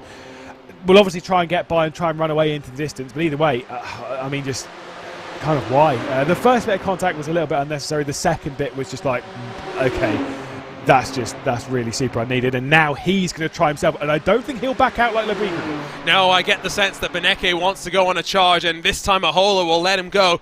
Beneke did get a slightly better run up the hill, maybe running a little bit less wing than Lebigra was, and now we'll see how Ahola is going to be able to hold on. Kova's 777 gets passed by Phil Denez, who's on the charge. Lassie Urainen's, I think, also lost a spot to Denez in the last couple of laps because he's down to 10th. And you start to get worried if you're Siepola. Urainen not having the pace that I would have expected with 4 tires. Yeah, but you know, it's kind of is what it is. Maybe just not feeling comfortable. I mean, the fact that we've seen Gianni Vecchio struggling in this race kind of shows that sometimes jumping into a race like this is hard work, and some people are struggling more so than others. BS Competition, though, getting themselves up into 8th position. Obviously, the technical issues alleviated courtesy of Rainer Talvar jumping out of the car. It's now Phil Denez behind the wheel, and now has a couple of seconds up to the Urano car ahead, which will eventually lead itself onto this little train, because obviously the RHG Urano little duo there that you can see directly behind, that's what BS Competition will close in on. That is the battle that they'll be a part of, and I get the feeling they'll be a part of this train. So don't rule BS Competition out from hoovering out a decent amount of points from the day, despite having the technical problems and despite having the back marker problems as well. Remember, we're racing here for the BMW SIM GT Cup on iRacing. If you're an Assetto Corsa Competizione fan, though, we have BMW Sim Time Attack with 3 different cars. The BMW M2 CS Racing, the BMW M4 GT4, as well as this BMW M4 GT3. You can qualify yourselves through a Time Attack 10-lap event. We'll take the top 2 from 5 different tracks. Here comes Gianni Vecchio that has the impetus to try and get on past, and they'll go side by side through the bus stop chicane. Antti Ahola gives him just enough room. Vecchio sails on through. And look at this for Florian Lebigra. He will be irritated to no end at what he's just seen ahead of him, because not only the 2 red lines got through, he's been tapped out of the way, and then that move that he's tried quite a few times, Gianni Vecchio does once, it works, and now he'll be sat behind, and there's the big send, there's the red mist, maybe a little bit, hooks it up to the apex nicely. This could be the position for RHG, but the drive off really of the toe tends to favour the outside. That's exactly what's happened. Antti Ahola is going to hang on, and instantly, aggressively on the defence, Lebigra is not able to get back through. I still think that maybe there's a setup component here. Remember, open setups, the way that the red line cars were able to just set sail onto the run up through the bus stop, very, very drastically different to the way that Lebigra had been trying to get the pass done. And already Beneke's built up a full 2.2 second buffer to Ahola, so a further 3, maybe 10ths to Lebigra. My, oh my. The tables turn in the blink of an eye. Beneke and Vecchio have brought the gap down to Daniel Pastor to 6 seconds, 1 second in just a couple of laps. Yeah, how the turntables turn. I got it right this time. Yeah, exactly. The thing is that gap's been coming down at the front, yes, but the last lap time from Pastor was a 43.849. The last lap from Max Benecke was a 43.5. So it's not come down by that much. If Lebigra has any opportunity to win, it needs to be now to get past the Kova. Maybe he won't be so patient this time by. Again, he's just that bit more tentative. And, you know, sometimes with younger drivers, you see the exuberance, you see the impatience. Yes, maybe you saw a bit of red mist on the run down into the toe. I am still very impressed by the composure that we're seeing out of this driver. Oh, 100%. I mean, like I say, for young drivers and stuff, I mean, how many... it's always a generic topic to call them young karters. Here's the move down the inside once again, trying that for a second attempt, but it will be the outside line that should favour Antti Ahola out onto the back stretch at the boot section. Might actually give it a good dive into the heel here, but of course it's covered off by Antti Ahola, who's now on the left-hand side of shot, right-hand side of the track, who's able to hang on for now. There's a little bit of a jink as well up here from Lebigra, which I think you'll see again just trying to fill the mirrors but not able to get through. But the young karter, which we all know in sim racing terms, means you're going to be something, right? That's how it goes. Yeah, they can be very, very aggressive. Lebigra as a young driver is showing a lot of maturity here, not showing the experience to try and make a move around the outside, but is showing the knowledge that he doesn't have that experience, and I like that. I respect that. It is frustrating, but it's still great mentality that there is a lot of talent and a lot of mentality in this car right now to know what his limits are. You learn from adversity, and that is what Antti Ahola is giving to Lebigra, who this time I think got a better run up through the 90, 30 meters of elevation change up through the S as they come. This time he pops out a little bit earlier. Again, though, just stalls out on the run into the bus stop chicane. We get a great view as to how they try and go side by side. Ahola, we've seen, is willing to give racing room, but Lebigra is not forcing the issue just yet as the Kova machines on the edge of the top 10 swap around. The issue with this, though, is that every time he kind of looks, he's delaying that Kova car, and his teammate in the number 8 is closing in right now. Thibaut Casabon is right there. This is back between the two Arnage competitions, a lot further down than we'd expect them to be running. It's a bit of a shame as to what's been going sideways. Obviously, outside of the definitely outside of the points-paying positions. I don't think we'll be seeing Arnage up there. It's a bit of a shame how it's just kind of gone sideways for them. Well, those two cars weren't necessarily ever in the mix. The 100s up 6 positions, the 18s up 3. The disappointment for them will be the now David Toth-driven number 5 that Jimmy Antunes was really putting on a show for us at the start of this race until that contact that he had with Team Redline Purple, if I remember it correctly. So I think that's where the frustration might set in for them. Again, we watch, though, as now Thibaut Casabon sees Alexei Nesov in his mirror. They're 1.5 back from the 88 car, who's still trying to find a way past. The gap for the lead has closed by half a second last time by. Daniel Pastor is losing half a second a lap. He's only 10 laps away from coming under fire from Redline. Yeah, he's the last few laps. Again, Pastor's doing a great job. The lap times are 43, high 43s. It's a great effort right now. Is it enough, though? That's the kind of question, and really the answer is no. Max Benecke's been doing low 43s. It's been half a second the previous 2 laps from the Team Redline Red car. You're absolutely right. We're looking at it being around about 10 laps before that Team Redline Red car is knocking. But catching is one thing, passing is another. Of course, we'd expect the tyres to go off a little bit more for the Williams Esports BenQ car that we're focused on here, our race leader. But also there is another question mark. Is Max Benecke due a penalty courtesy of that contact with Florian Lebigra? That is another thing that could play its part. Something which Williams Esports can't really worry about too much. They just need to drive themselves. Yes. But it is something which might affect things post-race. What a segue. Now, the gap between Benecke and Vecchio, 1.7 seconds, so keep that in mind as well. Benecke's the one who's making the headway for the time being. Let's hear an update, though, from Race Control. Indeed, folks, thank you very much. So we have got a couple of updates. One very early on in the race, Team Redline Purple getting themselves a warning for double blocking over the RAG car number 888.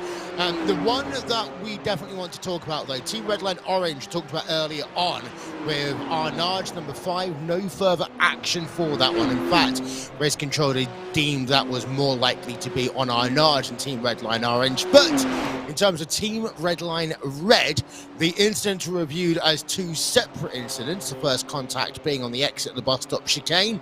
That would generate a warning for Team Redline number 72, because even though RHG Esports were going a little bit slower on the exit of the corner, there was no excuse for the front rear impact. The second incident, though, we do determine to be more blatant, and most importantly, Team Redline Red would have known the fact the car ahead would have been unsettled and slightly slower, so therefore running into the rear of it again generates a 5-second penalty. That was your race control update. So the 5-second time penalty is going to change the game at the front of the field. Monaco Esports getting past Team Redline Orange. We saw the half-hearted attempt from Florian Lebigra to try and get past Ahola again. But now, if you're Daniel Pastor, I think you're more looking back to Gianni Vecchio, Lewis.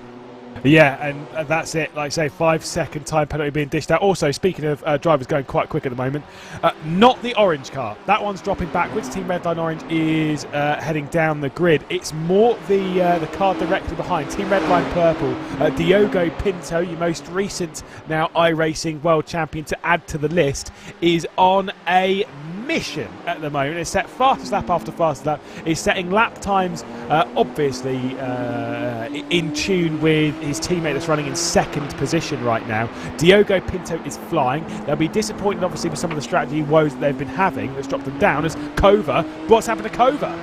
Now Antiohola has that frustration from Lebigra finally set in through the penultimate corner. Or was it a self-inflicted mistake from Antiohola, who will drop out of the top 10? So the battle that we were just watching now becomes for point positions. Things are changing all the time here, and based on the lap time from Lebigra, 1:44.7, I get the sneaking suspicion, Lewis, there was contact. I'm going to say that there was definitely a little touch between them to some degree, but we'll have to wait and see. We can see it from here, so you can see how close Lebigra is to the rear end. He's going to look down the inside here. This is the contact there. Oh, I think there was some space between the two of them. It's a little bit clumsy, though. Let's see if we can look from up above. This will give us a slightly better angle. It is kind of clumsy to look there, but I don't think he was going to get alongside anyway. Yes, I think I was trying to agree with you. It's not the car that we're trying to ride on board with, so we'll have another stab at watching a replay on board with Lebigra, who, well, he's inside of Antiohola there, and you'll just see, as he has the look here, I don't know. He was backing out of it. He was trying to back out, but trying to back out too late. I kind of get that one. That one is a tricky one. Either way, it's definitely a bit of red mist. Either way, to be looking into that corner is not really the wisest option. You're always losing time looking there. Exactly, but Lebigra is like feeling the pressure right now. Is still unable. The thing is, as well, it's not a wise place to look down the inside, because even if you can make a move there, you're going to be a sitting duck into this corner, which you're not going to do quite as quick as you intend anyway. Then you're going to be a sitting duck down to turn 1, and then in the straight all the way down towards the bus stop. Once again, guess what? You'll be a sitting duck. And so it's kind of like, it's not the wisest place to try something, but Lebigra is feeling the pressure, so I kind of get it. Second race in a row, Antiohola has tried to gamble on strategy, and well, he's been punted. I think that's the only way I can put it. Whether or not RHG last time as well. It was RHG last time. Yeah, I don't remember who it was in the car. No, though. It might have been. I don't think it was Lebigra, but it very well might have been. Don't remember off the top of my head. Imagine how frustrated you'd be if it was the same driver punting you again. So, we'll focus then on at least inside of the top 7 or so. Vildanez has closed on Nessov and Kazabon. A top 5 is on the cards for the 89 machine. And after their technical issues at the first half, and I don't know if Race Control mentioned it because I was trying to find to see where these passes were going on, but the 89 will be investigated post-race because of their technical issues. Because sometimes we know it can be very distracting to drivers. We know they can be overly cautious, which will open them up to further attacks. I'm not saying they're going to get a penalty, Lewis, but they'll be under investigation. But yeah, exactly. It's kind of, some people might think yes, but maybe it's out of their control. But also maybe it isn't. That's kind of the thing. Is that and even still, when it comes to, for example, in motorsport, right? you as a mechanic, as an engineer, you are responsible for the safe running of your vehicle, right? And in sim racing terms, we don't really have that because the car it works, right? You press the race button and the car works. You are responsible though for your own technical equipment and your own, in a sense, your computer, your network.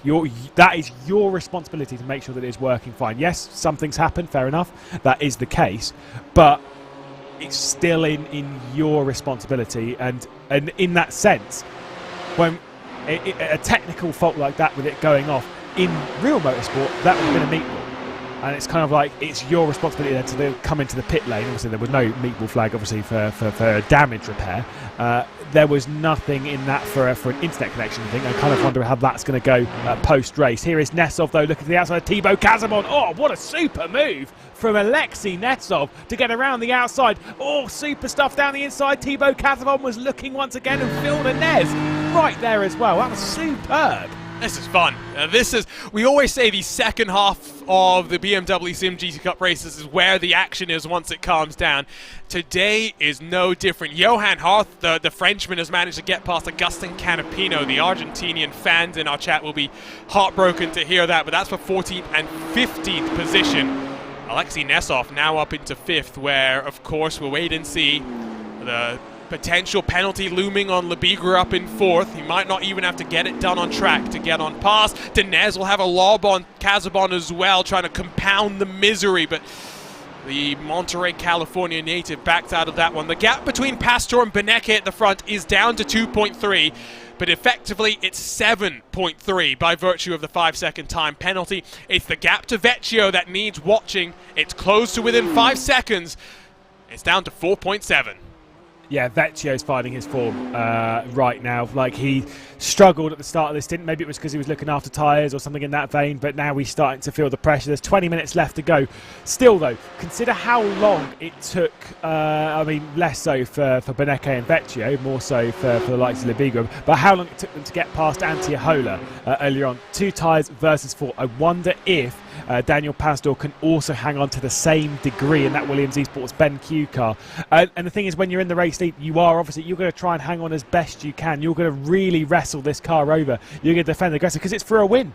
Even if not, it does seem as though they're in a good spot to go and grab the podium, though, which I think would be a very, very solid gain from the afternoon's proceedings. Yeah, worst case, you get some good points. You'll get some prize money as well. Remember, we'll pay out $1,200 to each of the race winners, $600 to each of those guys on the second step of the podium, and the third place drivers will each get $300, $4,200 per race, totals to over $40,000 before we even get to BMW Sim Live. BMW is committed to sim racing, and we love it. Not just sim racing as well, but we can talk about BMW Sim Ignition, our pre-race show, or pre-race prelude to all of our Sim GT Cup action, hosted by Matthew Sadekis Trivet.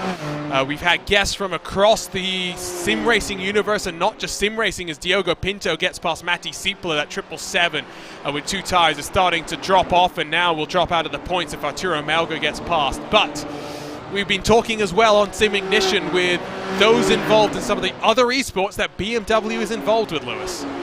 Yeah, and there's I mean, this is the kind of thing with esports stuff, is there's always some new competitions here, there. I mean, we had great fun on BMW Sim Bash, didn't we? Oh, yes, we did. Something a bit different, you know, a bit of bragging rights between obviously some of the BMW affiliated teams, but it was good fun. Oh, okay, that was maybe a bit much on the send there from Arturo Melga. I think that one might not stand. That is for points as well, so Race Control will take a look at it. Optimistic, bit of an understatement there. Good car control from Siepler to hold on, but now really the damage has been done. He'll be thrown into the clutches of Josh Thompson in the Team Redline Orange car. Phil Denez gets past Casabon as well. Yeah, great move there, obviously, at the bus stop once more. So the movement forward from BS Competition continues.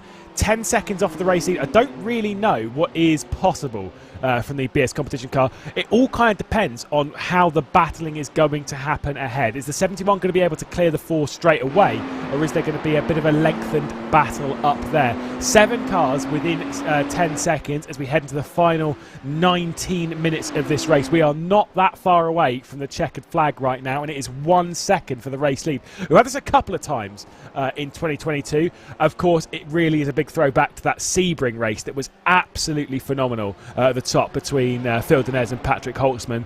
I don't know if we're going to get a barnstorming end to this race in the same degree, but I think it's going to be pretty tasty.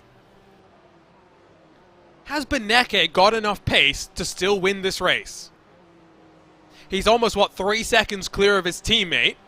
That's the issue. It's not. Ooh. I think he's got enough time.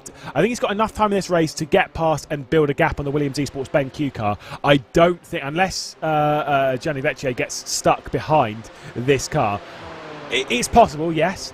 But I don't think he's not that much faster than his teammate. Speaking of his teammates, Team Redline Purple now up into 8th spot. Remember, that's the car that started up in 5th position, got up to 3rd in the early running before our first interaction with traffic. Caused chaos not just for the Redline Purple car, which was driven by Luke Bennett at the time, but for Rainer Talvar in the 89 as well. Both cars dropped backwards. They've done well to recover to where they are. Now the gap up in front of Diogo Pinto looks insurmountable, so he's just going to try and consolidate what will be 8th place on the track. As further swapping back is Augustin Canapino, who does maybe have to do some fuel saving. Remember, he was one of those cars that boxed very, very early in this race. Gets passed by the rock and roll Frenchman of Maxime Briant. I mean, there's a few cars that are in that kind of spot where they maybe pitted slightly too early in the pit window sequence, which it's going to put them under pressure.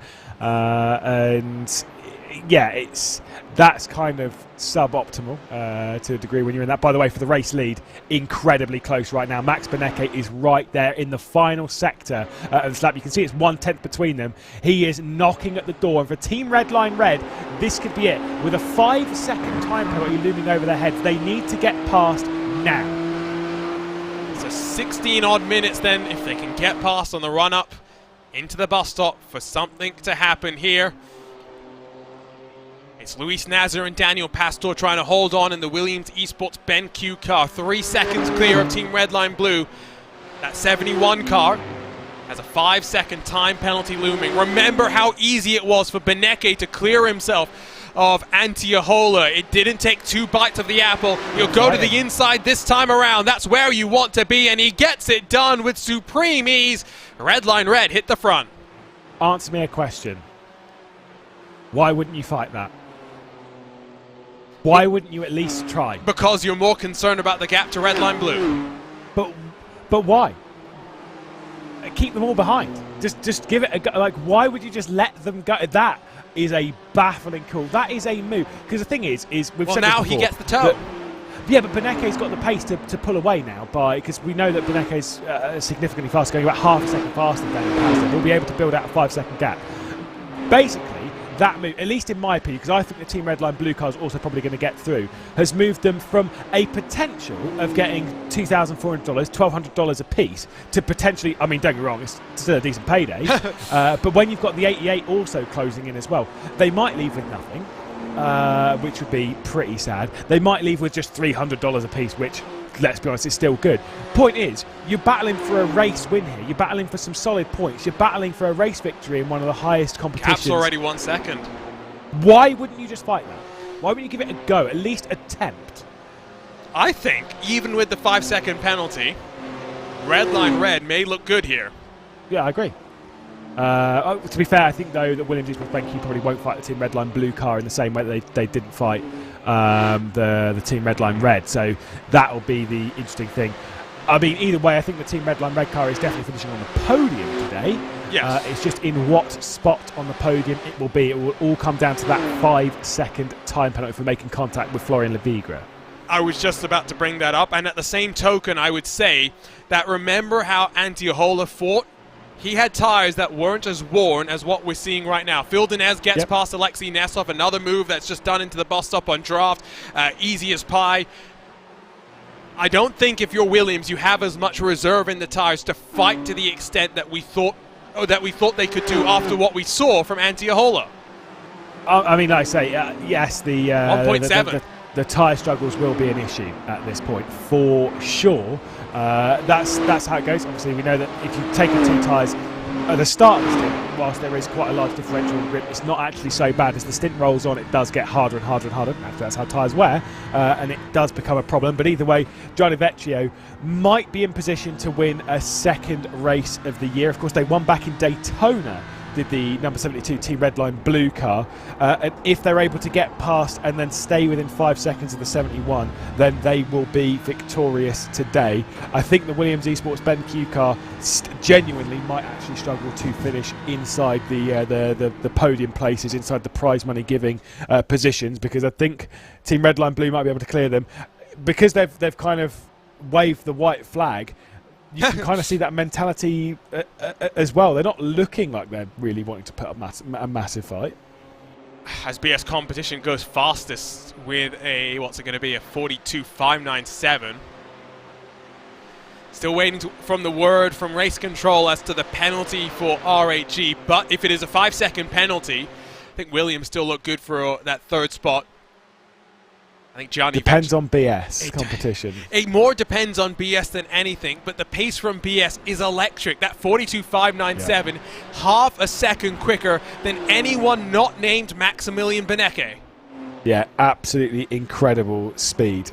Absolutely flying right now, and I actually think there is a podium up for grabs to BS competition. Like I say, closing in quite a bit on RHG, closing in on Team Redline Blue, closing in on Williams Esports BenQ as well. It's just really Redline Red that is leading at the moment by 2.3 seconds now with 12 minutes left to go. Remember though, they do need to build more than a 5-second gap right now. A little bit of lap traffic causing its problems, but nothing too major. Well, hopefully for the final time today, let's get our race control update.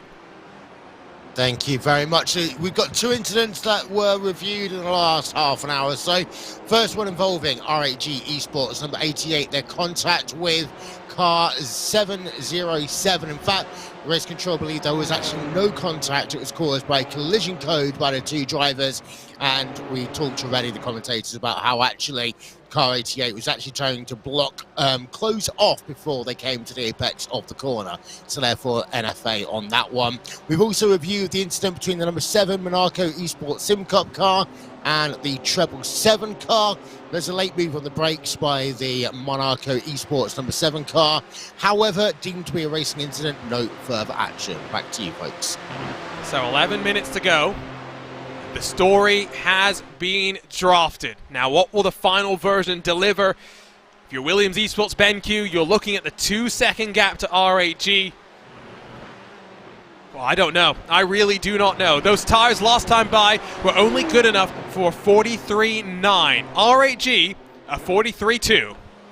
Which Williams Esports have been doing 43.9 pretty much the entirety of the stint. Oh, there's the move for the Monaco Esports Sim Cup. That is an absolutely big send from Arturo Melga. Kova, who had 3 cars inside the top 10 not 20 minutes ago. That is also a lot of damage on the front right of the 770. I don't know how that's come about. I think we must have missed it, or they must have taken a bit too much curb and hopped up into the air and landed very awkwardly. So 2 storylines to watch. We saw that move, of course, for the Monaco Esports team. No further action for them. They'll be glad to hear that. Where does Pastor finish? Does Benecke clear off enough to Vecchio to win this race with a 5-second penalty? It would not be the first time that we've seen a car with a time penalty win the race. Think back to Road Atlanta when BS competition did the very same. Yeah, indeed, they did. Had a 5-second time penalty applied to them, but still won, courtesy of building out a large enough gap. I mean, Benecke can certainly do it, but if he wants to, it kind of comes down to this move. I think he does have the pace over... does indeed have the pace over Gianni Vecchio, so I'm actually not so sure if Gianni Vecchio is actually going to be able to kind of keep within 5 seconds. He's got to stay within half a second over the next 10 minutes, and he has to get past. That's the critical thing. Let's see if Williams Esports BenQ actually put up a fight this time, or if they're going to wave them by like they did the red line red car. Not even close enough going into the bus stop. Apex Racing Team gets past the Team Redline orange car. Josh Thompson not enjoying the best of runs here as Redline blew very wide through the bus stop. If anything, they're now closer to being passed by RHG. And all of this will give a big smile to Patrick Koltzman and Maximilian Benecke, who only need about 0.8 of a second to get the 5-second buffer. You'd think that is academic. I mean, great stuff from Team Red. Like I said, it got past cleanly and has been setting. It's the blistering consistency of that pace right now that is just almost bulletproof. But the battle behind is growing. Of course, you've got Williams Esports BenQ, you've got Team Redline Blue, you've got RHG Esports, and then not a million miles away, still in the 42s, I will add. When you consider that Williams Esports BenQ are in the high 43s, BS Competition are still setting in the high end of the 42s. 42.996 was just about on the previous lap, closing in rapidly on this battle that is for the final spot on the podium. 8 minutes to go. The gap is there. Benecke is 5 seconds clear and just has to survive for maybe 3 or 4 more laps to hold on to a victory here today. There goes the move from Gianni Vecchio down the inside of the 90, and that will compromise him all the way up the hill into the bus stop chicane. Doesn't give the opportunity for Labigra to have a poke around the outside. Vecchio's back into line. 3 abreast, they fly their way up the hill. This is going to be nerve-wracking moments for all of the team managers. They know what's on the line. Vecchio to the outside. Labigra wants to try and follow him through. Paschal will defend for all he's worth. Will give up the ghost to Vecchio. Will hold off Labigra. Absolutely great racing once again. Nice stuff from Daniel Pazza to at least give it a go this time, but it is a Team Redline 1 and 2 in this race right now, but it's a 5.7 second lead from Max Benecke. 5.9. So that one is, look, yeah, I think it's settled. I think it is Team Redline Red now, despite that 5 second time. But I mean, look at down the inside though. Labigra's giving it a good go in the 88 RHG Esports car. Proper send once again. He's tried for this corner a few times with Anti-Ahola. This time though, he's clear. He just can't move over to the left hand side because there's the ever so slight overlap. Daniel Pastel backs out. And speaking of that, what's happened here? That's Lassie Ryan, and I think lap traffic has claimed another victim. We'll get a look at a replay in a few moments' time, but it was the tires difference that made the pass possible around the inside this time by. Labigra clearly has a great car coming down through the chute on the entry into that boot section of Watkins Glen. Has tried the inside a number of times. It's the first time he's made it stick. The question is now, with 6.5 minutes to go, can he close on Vecchio? Can he work his way up to second? Vecchio has not had the most pace here today. But look who's flashing the lights in the background. Look who's firing on all cylinders. Of course, Phil Denez is not a million miles back now. 5th place he is, closing in on Williams Esports BenQ, ahead of Urano, who is, by the way, keeping up quite nicely over the previous lap. Alexei Nesov did a 42.954. So the two of them are dragging themselves right up to this group. What an end of the race that we've got. What is in the air for these BMW SIM GT Cup races? I wish I could answer that question. So here's what happens to the Kova car. I can't blame lap traffic for that one, to be honest. Me neither. Me neither. Like I said, the 242 was there. It had every right to be there. And I actually kind of feel... I don't know. The 770 looked like it was kind of losing its rear end a little bit going into the corner, but it actually wasn't too much so. Arturo Melga gets over to the right-hand side, and like you can see on board here... It's a closing gap. Same with what happened with Benecke with Labigra. It's rough. It's a rough one, that. Like, I'd say that's... I mean, just a bit of silly stuff trying to lap. He took himself out at the end of the day. Agree. That's all that really happened. The Shallow Racing 242 was the other car, was already 2 laps down. So, well... Every race matters, but they weren't getting points. They were here to have a good time. There goes BS Competition, firing it down the inside at turn 9, and they're dropping like a stone as Williams Esports BenQ. They gambled, and the gamble almost paid off. It wasn't until the final 8 minutes that the tyres really started to show their age. Yeah, they're in struggle zone at the moment. They might be able to keep the RHG number 8 at bay, with there being a couple of second gap back. But right now for BS Competition, that is just how it goes. Up now into 4th spot, trying to really attack as they'll work their way up the order. Team Redline leading 1 and 2. One could say they're on the struggle bus right now, as up the hill they come once more. Remember, the circus will continue in a couple of weeks' time. 2 races in the month of June. We head to Spa-Francorchamps to kick off the second half of the season. Labigra wants to get past on Vecchio, who jinks to the inside, then back to the outside to cover the move off. That 5-second gap has well and truly grown. Alexei Nesov gets past on Daniel Pastor as well. Oh boy, I think Labigra has got the elbows ready to force his way through. Oh, yes, he does. And there's a bit of elapsed traffic as well to add into the mix. But this is going to be a super battle up to the checkered flag. 3 minutes and 30 seconds left in this race with them running 1 minute 40s. It should be, with where they are on the circuit now, 2 laps left to go. I don't think they'll get that third. But either way, this is going to be a feisty battle. BS Competition's closing in. They want some prize money. They want to leave not empty-handed, not only with points, but with prize money as well. It's going to be tight stuff. But at the moment, Vecchio's hanging on. Red Line Red have gone. They're going to win this race by maybe even 10 seconds if this battle continues at this rate. This is going to be super stuff. I think Dinez might get second here.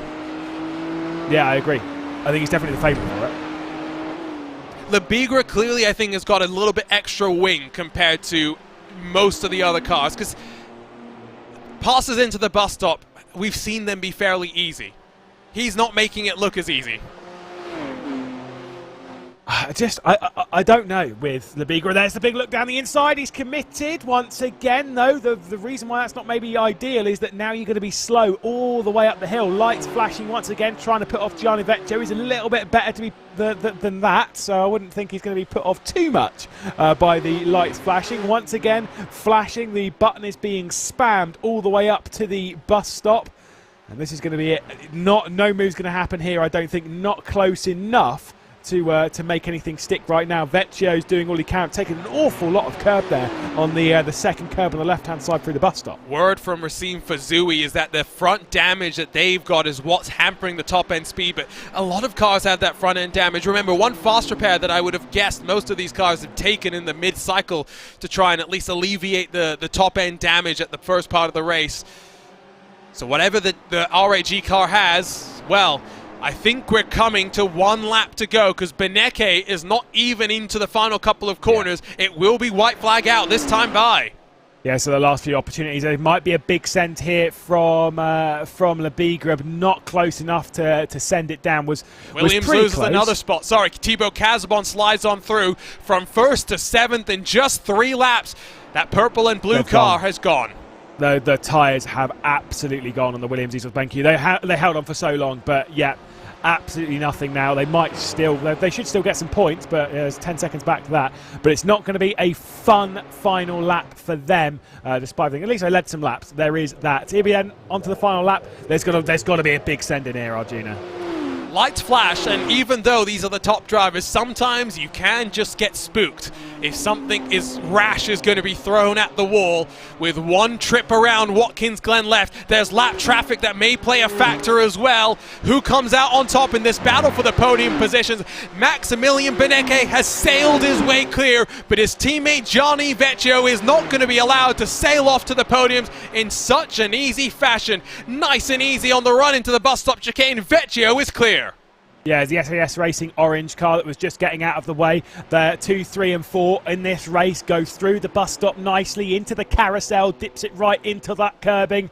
At the moment, Gianni Vecchio is able to hang on to second spot. They use so much of that runoff. Don't count out Alexei Nesov as well. There's got to be something here. There's got to be something that the RAG Esports number 88 can do. He's tried some big sends up into the tote, and it's just not close enough right now. What a race we've had again. 30 minutes of craziness, 30 minutes of fuel saving, and then a 60-minute sprint to get to the end here in Watkins Glen.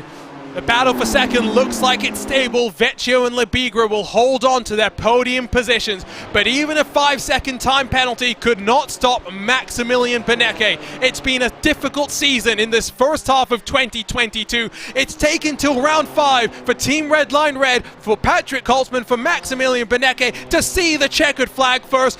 They win at Watkins Glen to put some points on the board on the road to BMW Sim Live. Vecchio will absorb the pressure like a sponge. He'll grab second. Lebigra settles for third. Dinesh charges up to fourth with Nessoff in fifth.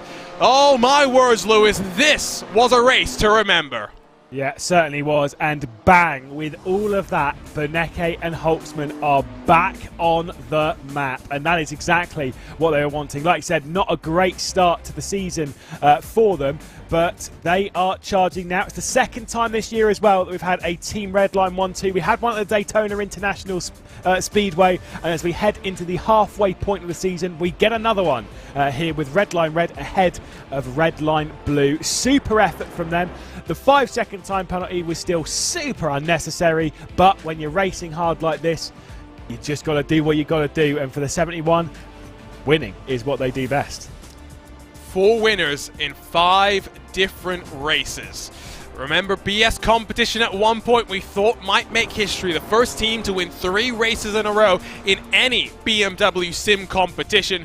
But for now, we celebrate at Watkins Glen, Berneke and Holtzman on top. Well, that's a bit of drama for someone as they crash on their way towards the checkered flag. They won't get to that checkered flag in time.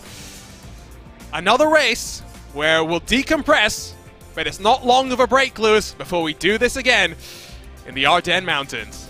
No, you're absolutely right. Where we've had, the first round of the season, there was a month between rounds, and it was a month and a half, another month, and then again a month and a half.